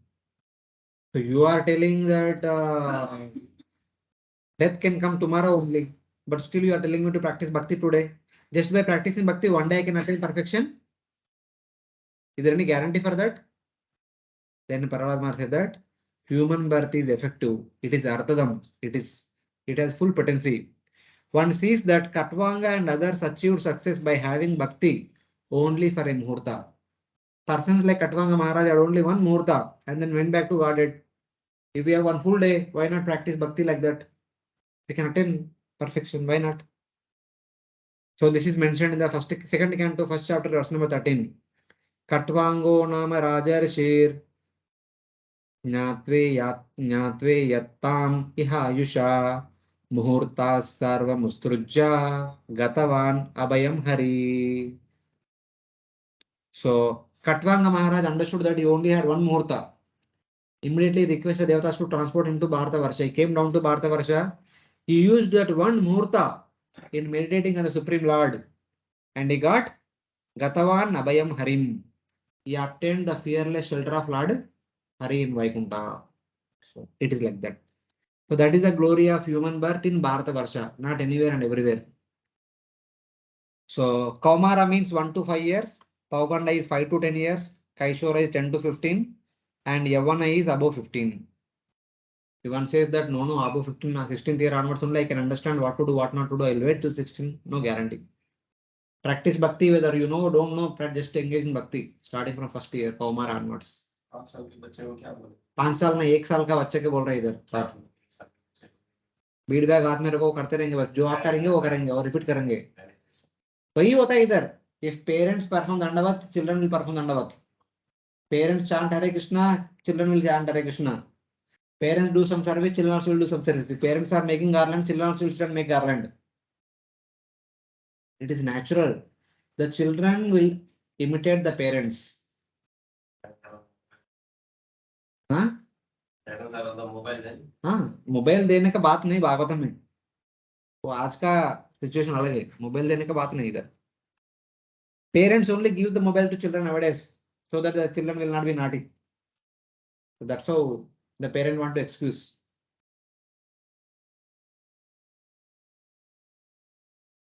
So in one sense, parents, this is a negligence from the parents. I mean, I tell my sister that you take some time out for your children.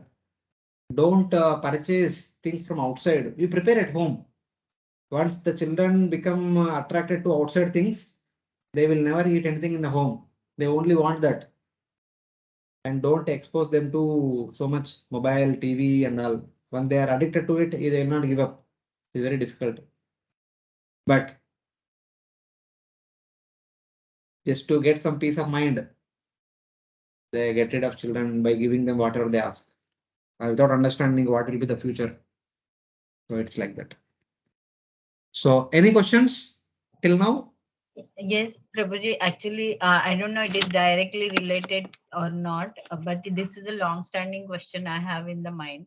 Like we always say, and the scriptures also explain that the human birth is very rare, and there is no guarantee that when one will get so better perform bhakti. So but when we read the cases of past life memories, like Radhesham Prabhu's book is there, in that also so many cases are there.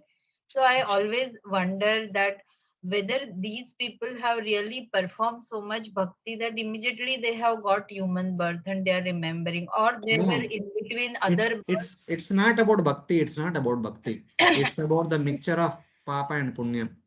ऊर्ध्वं गच्छन्ति सत्त्वस्ता मध्ये तिष्ठन्ति राजसा जगन्न गुणवृत्तिस्य अधो गच्छन्ति तामसा. It is about a mixture of both bias and impious activities, and they have strong desire to continue as a another human being. If the desire is strong and they are working towards it, is not fulfilled in the current life, such kind of people will get human birth immediately. They are not too sinful and they are not too pious also. They are in between. They are like neutral parties in that sense. so Such, how they such kind, yeah, please continue.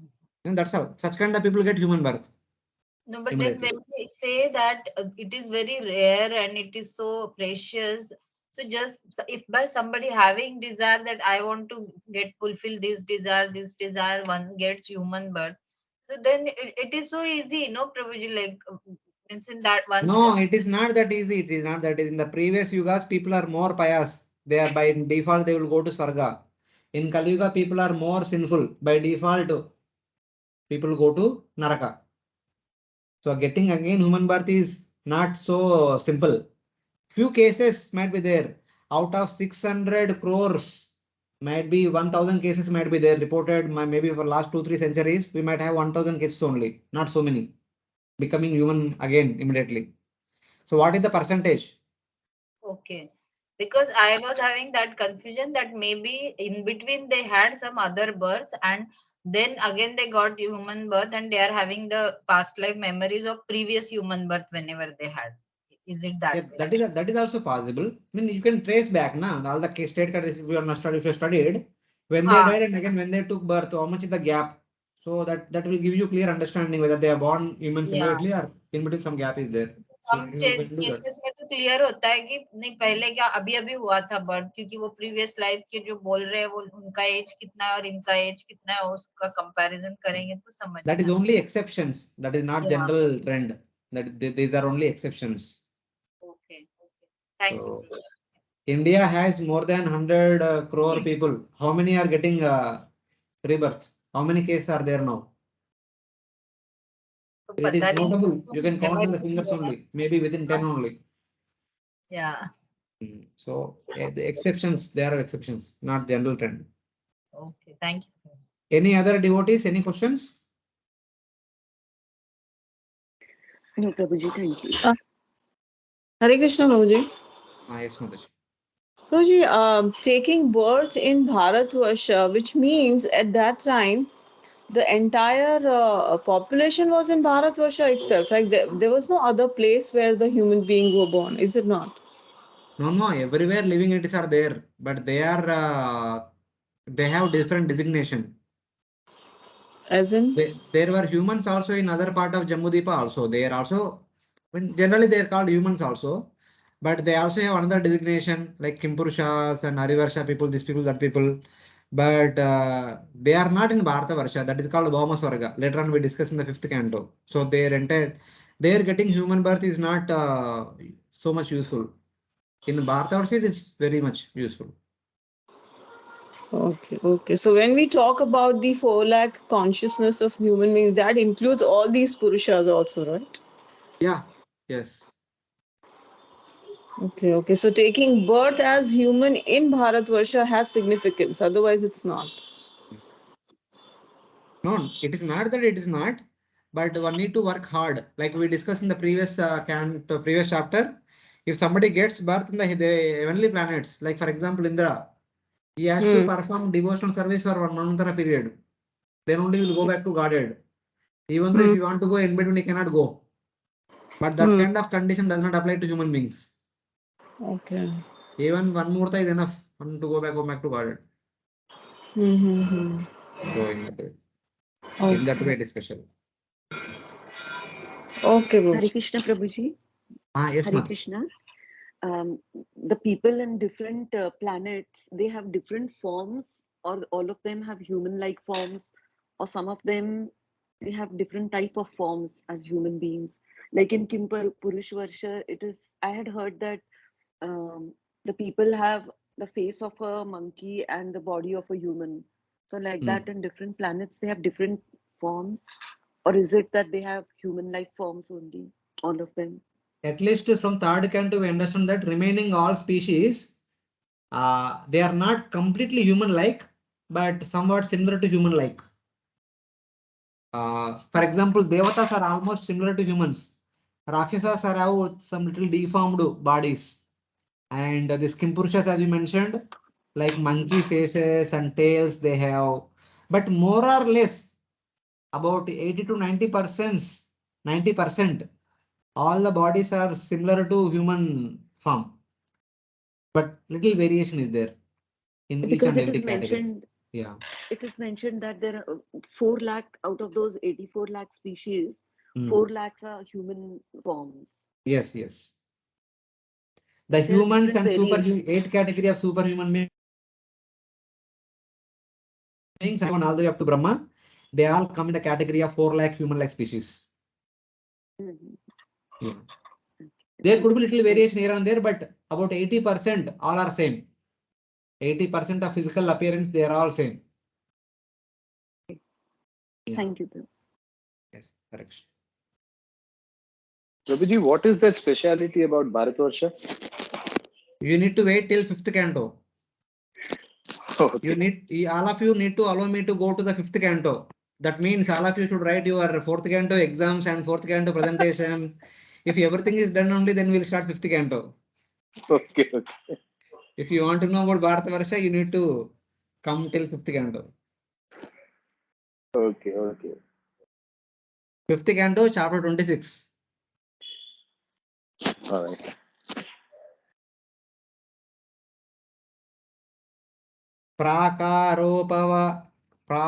प्राकारोपवनात्ताल परिकैर् अक्षतोरणै स्वर्णरौप्यायै शृङ्गै सङ्कुलां सर्वतो गृहै. That city was surrounded by walls and parks, and within it were towers, canals, windows, and outlets. The houses there were decorated with domes made of gold, silver, and iron. They kindly pay attention now on. From our point of view, the human body is described. From the Bhagavatam point of view, the city is described. So try to understand how the correlation is made. Later on, when you spend time to read tonight or tomorrow morning, try to see the correlation, how it actually correlated with each other. The city was surrounded by walls. City means there are walls. Parakara. Groves, Upavana. Tower, Attala. Moat, Parikara. Lattice windows, Aksha. Gates, Toranai. And pinnacles of gold, silver, and iron. Swarna, Rupaya, Ashai, Shringai. And various houses, Grihai. City means city will have all these things. There are walls, gopuras, towers, moats, windows, gates, and houses, and decorations, shikaras, etc. etc. What is the meaning of all these things? The walls are the skin. Wall means skin. The groves are the sense objects. Groves are upavana. Vana means garden. Upavana means groves, small gardens. They are all sense objects, the objects for enjoyment. The tower is the mouth. The tower is the mouth which speaks and which eats. So tower is basically what we can say the Simhadwar. The Simhadwar is a big, huge gopuram that is like tower, that is like the mouth in which it goes. And then the moat is the combination of the gunas. Parikara. Moats are like the water body. So that the water body will have so many crocodiles so that the enemies does not get inside. So here, these are the three modes, which are the eighth covering. The eighth covering is made up of pradhana. They are like the parikara. And the lattices are the hair pores. Lattice means window. Laksha are the basically the windows, lattice windows. The city will have so many buildings and every building have so many windows. So our human body also has so many skin pores.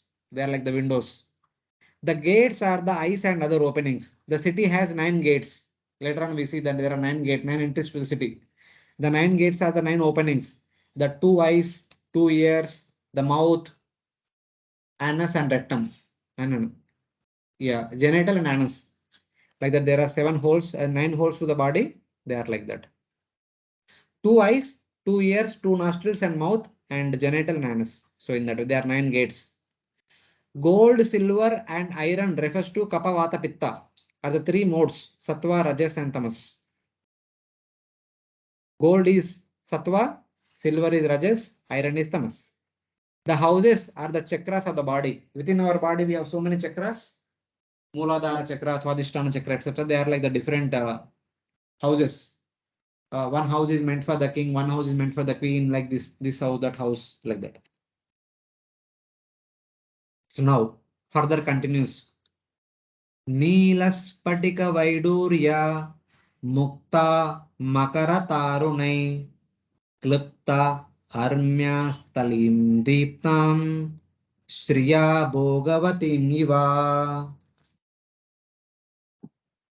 The floors of the houses in that city were made of sapphire, crystal, diamonds, pearls, emeralds, and rubies. Because of the luster of the houses in the capital, the city was compared to the celestial town named Bhogavati. Yeah, the city is so beautiful. It is like the Bhogavati. Bhogavati is basically the 7 lower planetary systems. Atala, Vitala, Sutala. They are very opulent. They are called Bhogavati. So in that way. The place had places made of sapphire, crystal, and Vaiduria, cat's eye gem, pearls, emeralds, rubies, shining with beauty, like the city of Bhogavati. What is the meaning? The city had places made of ruby, which are places within the heart, throat, and brow.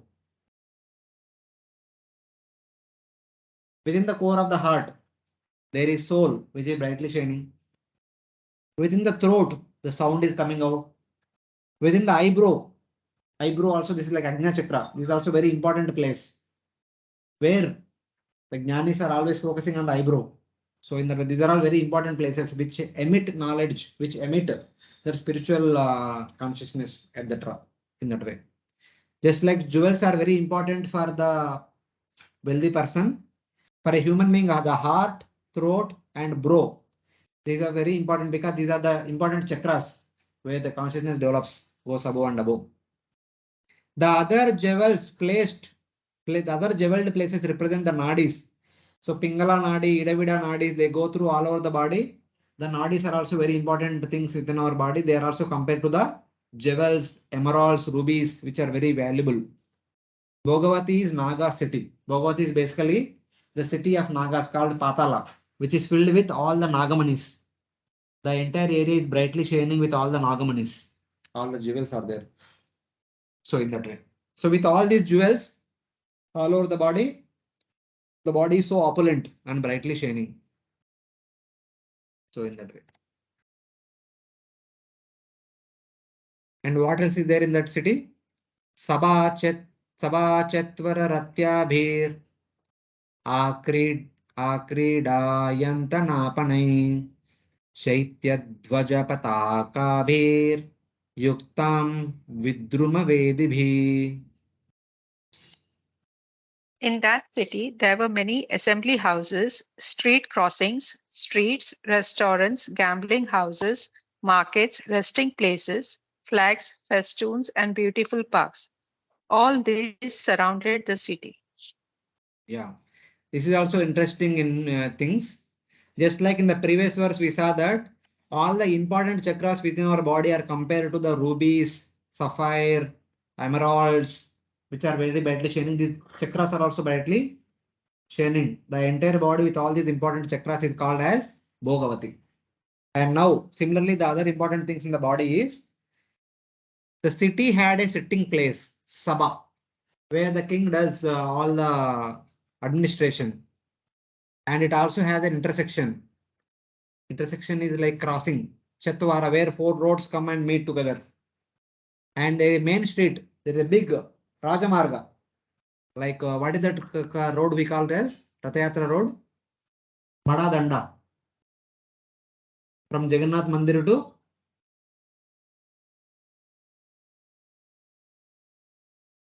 मौसी का नाम क्या है?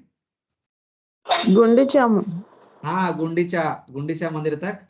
Whatever that road is there, that is road का एक बड़ा दंडा. It is very wide. Nothing comes in between. Rath wherever, whichever direction Rath want to go, it can go in that way.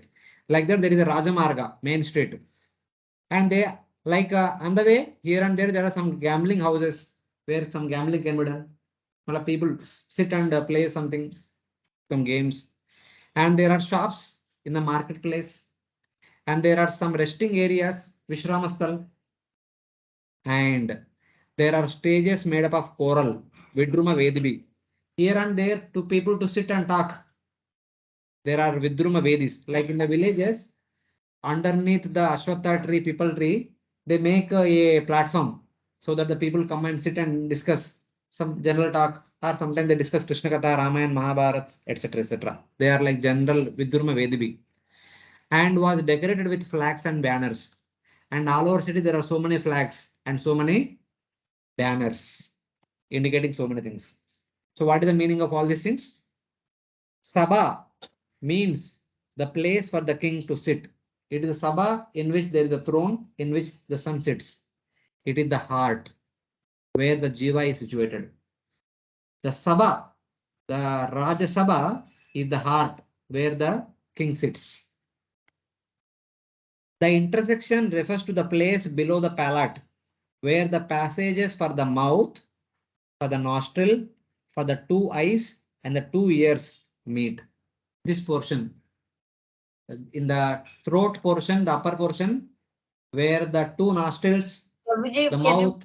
on your video so we also can see what you Sorry, here, this portion.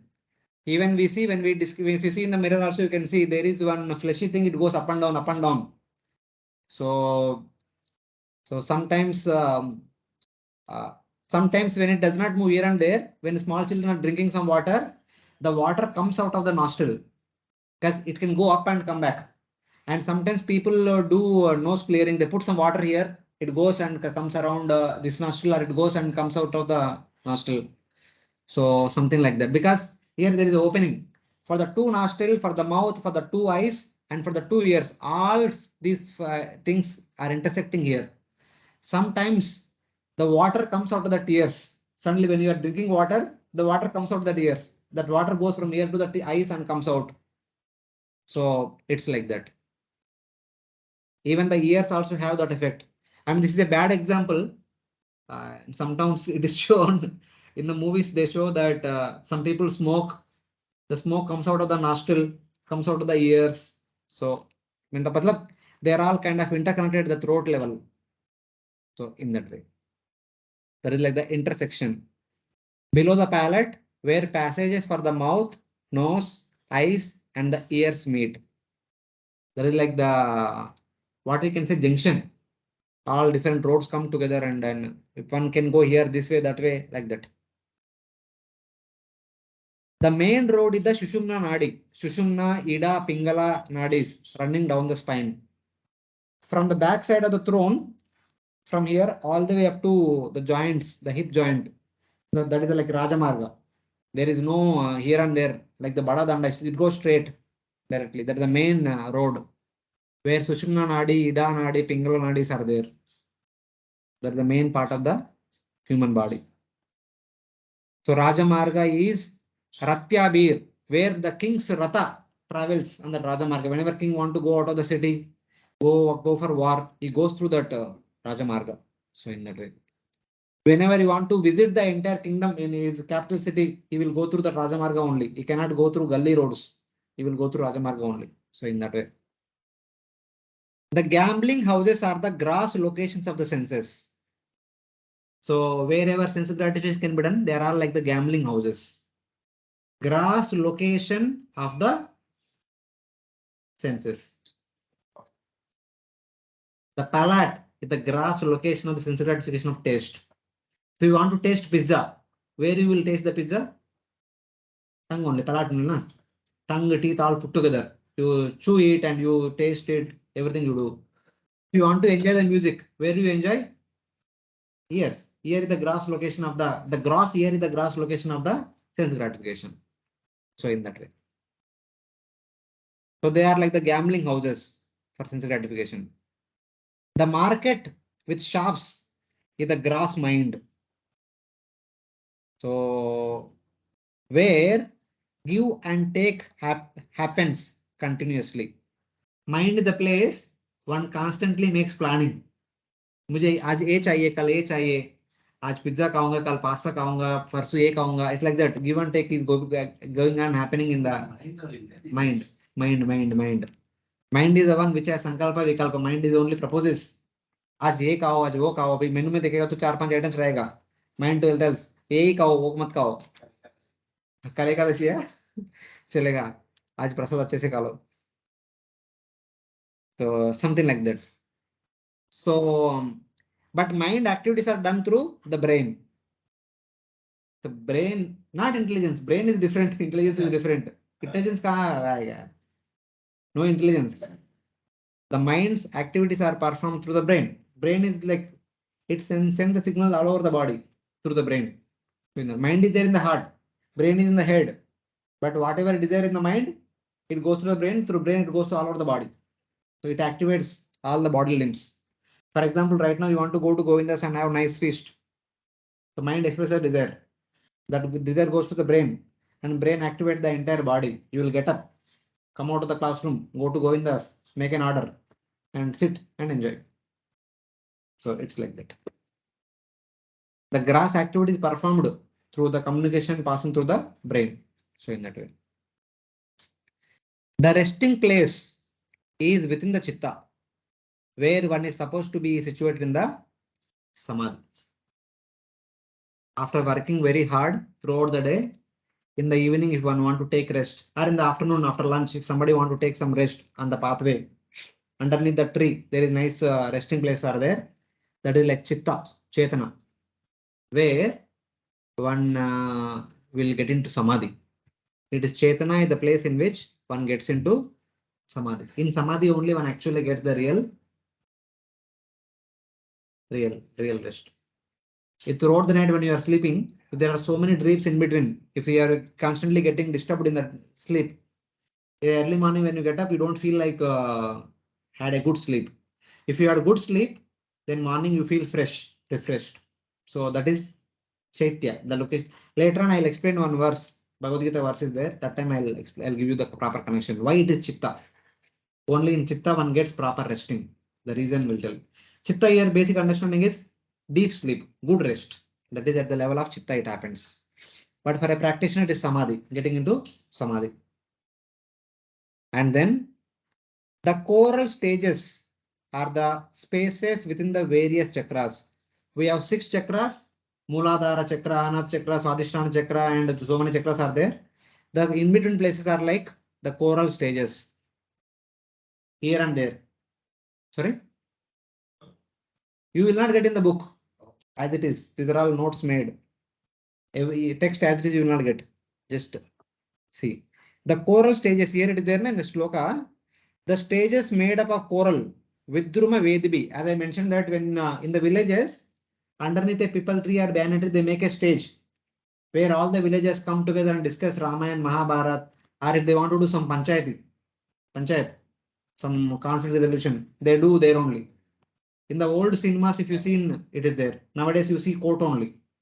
But in the old movies, within a village, they give judgment. Underneath a tree, there is a round circular sitting place. Even Lakshmana garden is there, na? Something like that. So that is called Vidruma Vedibi. Druma means tree. Around the tree, there is a Vedi. So in that way, they are like sitting places. So they are like the spaces in between chakras. Chakras are like the jewels, shining jewels. They are most important things. In between, they are Vidruma Vedibi. So in that way. And now the most important thing is the flags. One's material identity are aversion to the Lord and the aversion to the Lord. The flag, you see now, every religious organization might be having some flag. Every political party has some flag. Every country has some flag.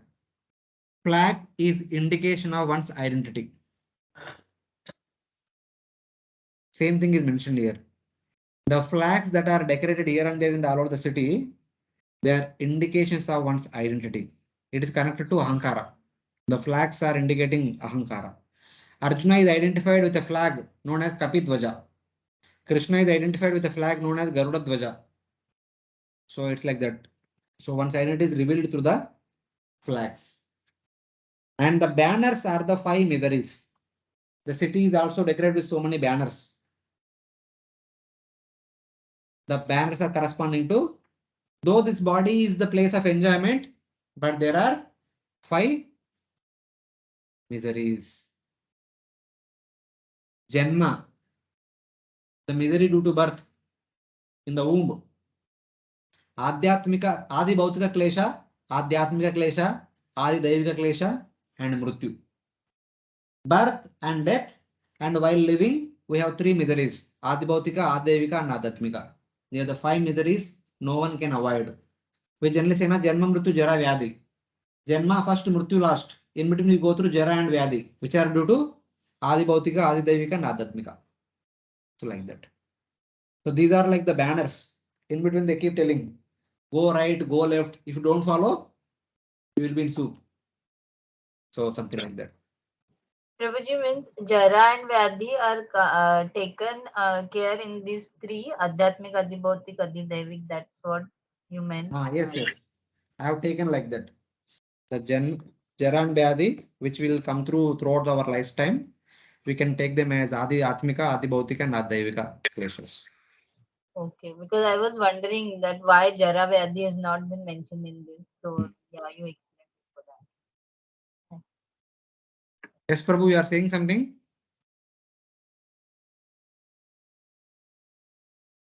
Okay. So now, further description of the city. It further goes on. There are 3 verses together because 3 are giving similar details. Puryastu Bayopavane Divya Druma Latakule Nadad Vihangali Kula Kolahala Jalashaye Hima Nirjahara Viprushmat Kusumakarvayuna Chalat Pravala Vitapa Nalini Tata Sampadi Nanaranya Mugavrater Anabhade Munivratai Ahutam Manyate Panto Yatra Kokila Kojitai. 3 translations. Someone can On read. the outskirts of that city were many beautiful trees and creepers encircling a nice lake. Also surrounding that lake were many groups of birds and bees that were always chanting and humming. The branches of the trees standing on the bank of the lake received particles of water carried by the spring air from the falls coming down from the icy mountains. In such an atmosphere, even the animal of the forest became non-violent and non-envious, like great sages. Consequently, the animals did not attack anyone. Over and above everything was the cooling of the cuckoos. Any passenger passing along that path was invited by that atmosphere to take rest in that nice garden. So in that Rajamarga, on both the sides, there are so many pleasure giving places, so many gardens, lakes, small upavanas. They are all inviting the passenger, the person who is traveling on the Rajamarga. Come, we are here to offer you enjoyment. These are basically, from our point of view, we can see them as Tanmatras. The 5 Tanmatras, the places which are offering us 5 Tanmatras, they are indicated in these 3 verses. You want to taste some nice palatable food stuff. Where you will go? Govindas. Govindas is a place which is meant for offering you taste. We want to visit some nice, beautiful, scenic place. You go to Lonavala or something like that. That is a place which offers enjoyment to your eyes. If you want to hear like nice music, you go for a concert which is happening in the Bharatiya Vidya Bhavan. So like that. So these are the different places which are giving us enjoyment. Same way in the town, this town also there are so many places which are giving, which are meant for giving pleasure to the king. So it is mentioned that outside the city palace, in groves of beautiful trees and creepers, with ponds resounding with the cries of flocks of birds and humming bees, with lakes having banks abundant with lotuses and trees. You see, one thing, just outside the palace, surrounding the palace everywhere, there are groves with beautiful trees and creepers. The gardens with beautiful trees and creepers. Nice grass, green grass are there. And with water ponds resounding with the cries of the flocks of birds and humming bees. There are lakes filled with water birds, hamsa, chakravaka, and all these things, cranes, etc. And also surrounded by so many flower bearing trees filled with lot of honeybees, honeybees which are going from here and there, etc. With lakes having banks abundant with lotuses. All the lakes are filled with lotus flowers and trees whose branches moved in the spring wind. There are so many trees with widespread branches which are full greenery and they are moving aage piche to and fro, which is spring wind, which is giving the springtime wind, not the summer wind, not the rainy season wind, not the winter wind, spring wind. Laden with water drops. That the trees are on the bank of the lake, and when the branches are moving here and there is a nice breeze laden with water droplets, since it is spring. From cool waterfalls, there are waterfalls also. From there, the water droplets are coming, they're moving along the branches. Where cuckoos warbled as if calling out to travelers.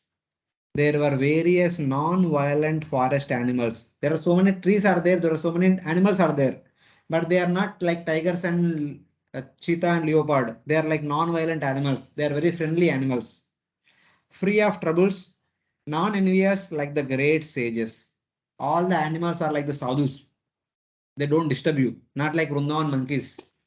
They don't allow you to walk on the roads only. If you have chashma, they will take away and they will ask you for banana or something like that. So they are not like that. All these forest animals are like sadhus. The understanding is the variety of sense objects are described in the various items in the groves outside the city in order to convey how the jiva becomes fixed in his body by concentrating on these sense objects. Because there is a lot of opportunity for enjoyment, the jiva does not want to give up the human body. Because everywhere enjoyment. There is Govindas, there nearby was what is that? It's like a lot of things are there in nearby, a lot of restaurants are there for one who want to explore. So all these different things are indicating so many different avenues for unlimited enjoyment. They are telling that, oh traveler, where are you going? Come here, I'm here to serve you. I can provide you, I can promise you unlimited enjoyment. Don't worry. So that's what. So he's seeing the city, seeing the things in the city, he's seeing around city, around the palace, so many places of enjoyment. That's what he wanted. The Puranjana wanted complete enjoyment. Here he sees all the facilities which are promising unlimited enjoyment. Uninterrupted, unlimited enjoyment. So in that way. So then we will just introduce the one person who has not yet come in the story. And we'll continue tomorrow. But this is the last verse for today. यदृच्छयागतां तत्र ददर्शा प्रमदोत्तमां भृत्यैर्दशद्भिरायन्तीं एकैकाशतनायकै. While wandering here and there in that wonderful garden, King Puranjana suddenly came in contact with a very beautiful woman who was walking there without any engagement. She had 10 servants with her, and each servant had hundreds of wives accompanying him. So in that place, as he was looking, he saw the entire town consisting of the 9 gates and so many gopuras, palaces here, there, etc. So many Rajamarga and and intersections and Druma, Vedbis and this, that, so many things, and gambling houses and gardens, lakes, waterfalls, flowers, trees, fruits, birds, and bees, everything is a. Now, first living entity is seeing now. Abhi tak animals and all he is seeing another human being. In that place, he saw a very beautiful woman who had arrived on her own. Edruchaya Agatam. No one invited her. She came on her own. She had 10 servants. Brutteir Dashadbir Ayantim. She had surrounded by 10 servants. And each servant will have hundreds of courtesans, hundreds of subservants. So, like that. The king saw a beautiful woman who arrived on her own. This is intelligence, buddhi, and our chitta. And our chitta. And So, in all the English translations, we only see intelligence. Later on in the last 26, 29 chapter, it said that buddhi. So sometimes buddhi is considered to be chitta, sometimes buddhi is considered to be intelligence also in the Bhagavatam. I'll explain tomorrow why it is so and how it is so. But intelligence is buddhi and or chitta. Sometimes you can only take as buddhi, intelligence, sometimes you can take chitta also. Functioning with ignorance, avidya or tamas. This buddhi accompanied by avidya, not accompanied by vidya. You don't get it there. This is from 29 chapter. This means that the initial relationship of the jiva with intelligence arises without cause. Edruchaya agatam. On its own, the ignorant buddhi will come to the soul. As soon as the soul comes to this material world, the ignorant buddhi comes to him saying that I am here to serve you. I am meant for your enjoyment. So like that. So in the Bhagavatam 3rd canto, we saw that what is this avidya? Avidya has 5 layers, 5 coverings. They are Satarjagre and the Tamishra, Madatamishra Madikrit, Mahamoham cha Moham cha, Tamas Chagnana, Uttaya. Tama, Tamas, Moha, Mahamoha, Tamishra and the Tamishra. These are the 5 coverings of avidya. Avidya, Asmita, Raga, Dvesha, Abhinivesha. So endowed with these 5 things, the Chetana and intelligence combined together, known as the beautiful lady, comes on her own to serve Puranjana, means Jiva. So it's like that. As per the story that we are reading here, it may be said that, O king, someone like you should never bring a beautiful woman into the grove. If you by accident meet, see or touch her, you will be condemned. So that is the understanding. So as per the story, which is going on here, what as we discussing, that here our Narada Muni is speaking to Puranjana, telling that somehow or other this Puranjana had gone to that new town and saw a beautiful lady. He's getting attracted to her, but you never should do that kind of mistake. Someone like you, my dear Prachina Barhi, should never bring a beautiful woman into a grove, into a garden, or into a lake. If you by accident meet or see or touch her, you will be condemned. And according to the actual meaning in relation to the body, in terms of the soul, the Puranjana is soul, the intelligence should not be exposed to enjoyable objects like sound and touch. The buddhi and chetana, they are not too much exposed to sense gratificatory objects because it becomes attracted to them. If by accident one contacts them, one should repent. This rule is suggested.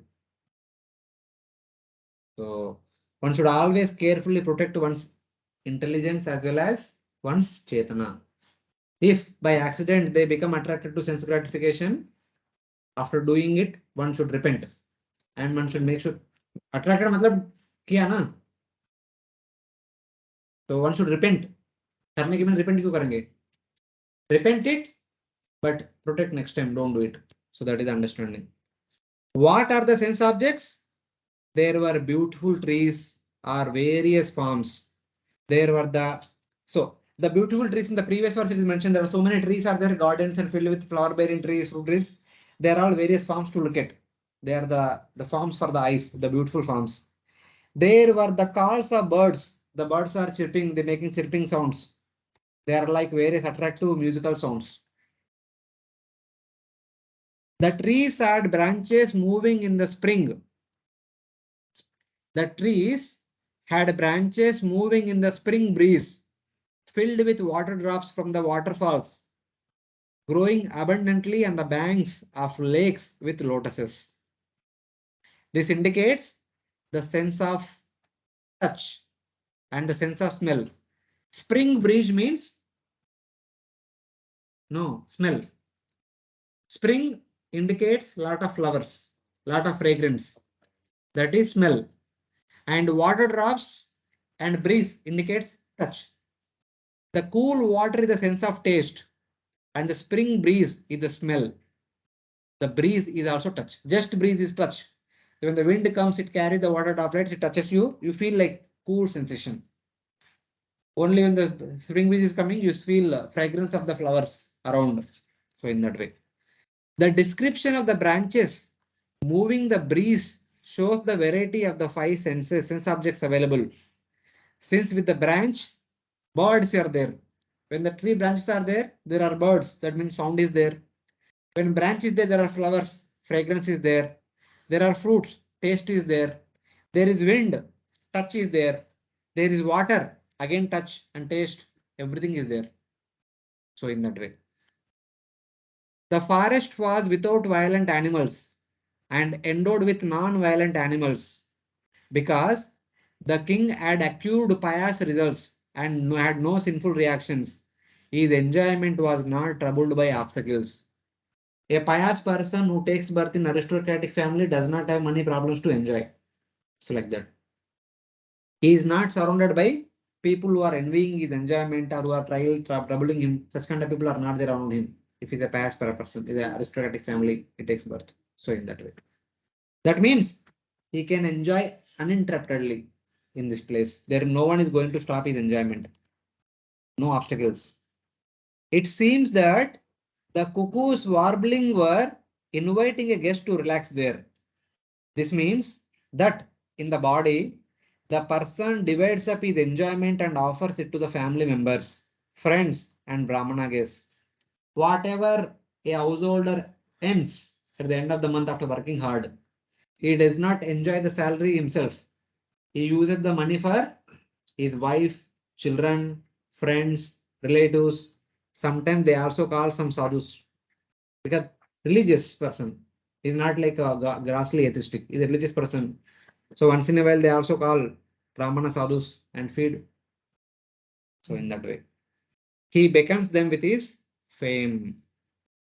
By doing all these things, he increases his fame more and more. He's taking care of his family members nicely. He's enjoying, he's giving them enjoyment. He's treating guests. He's also feeding the sadhus. और क्या चाहिए? एक व्यक्ति का कीर्ति बढ़ाने के लिए इसके बिना क्या चाहिए? So like that, he is increasing his fame more and more, more and more, more and more. And now, in that city, suddenly one lady came, surrounded by 10 servants, who are surrounded by hundreds of further servants. Who are they?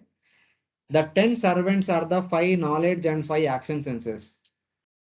The 10 servants are 5 knowledge senses, 5 karmendriyas, 5 jnanendriyas. Each sense has infinite or hundreds of actions or portions. So in that way, each sense can perform hundreds of activities. They are like the secondary servants of the 10 servants. So it is like that. This is how the entire surrounding things of the palace are being introduced, which are inviting the Puranjana to enjoy, promising unlimited enjoyment. What kind of enjoyment? Shabda, Sparsha, Rupa, Rasa, Gandha. All these things are indicated. Sorry, we are a little late. Is it okay? You are able to follow? Hare Krishna. Yes, yes, Prabhuji, thank you. Yes, Prabhuji, trying. Yeah. Some after reading, it will consolidate. I think because thoda difficult concept. Yeah. Prabhuji, Yeah, Bindu there Prabhu says it's not difficult at all. It's very easy. Why difficult? Like that is saying.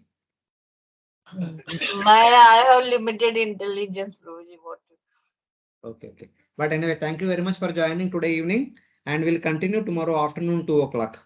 Hare Krishna. Prabhuji, there was one question from the previous chapter. If you have, means if it is okay, otherwise tomorrow. Other devotees might be getting late, but you can other devotees can disconnect and you can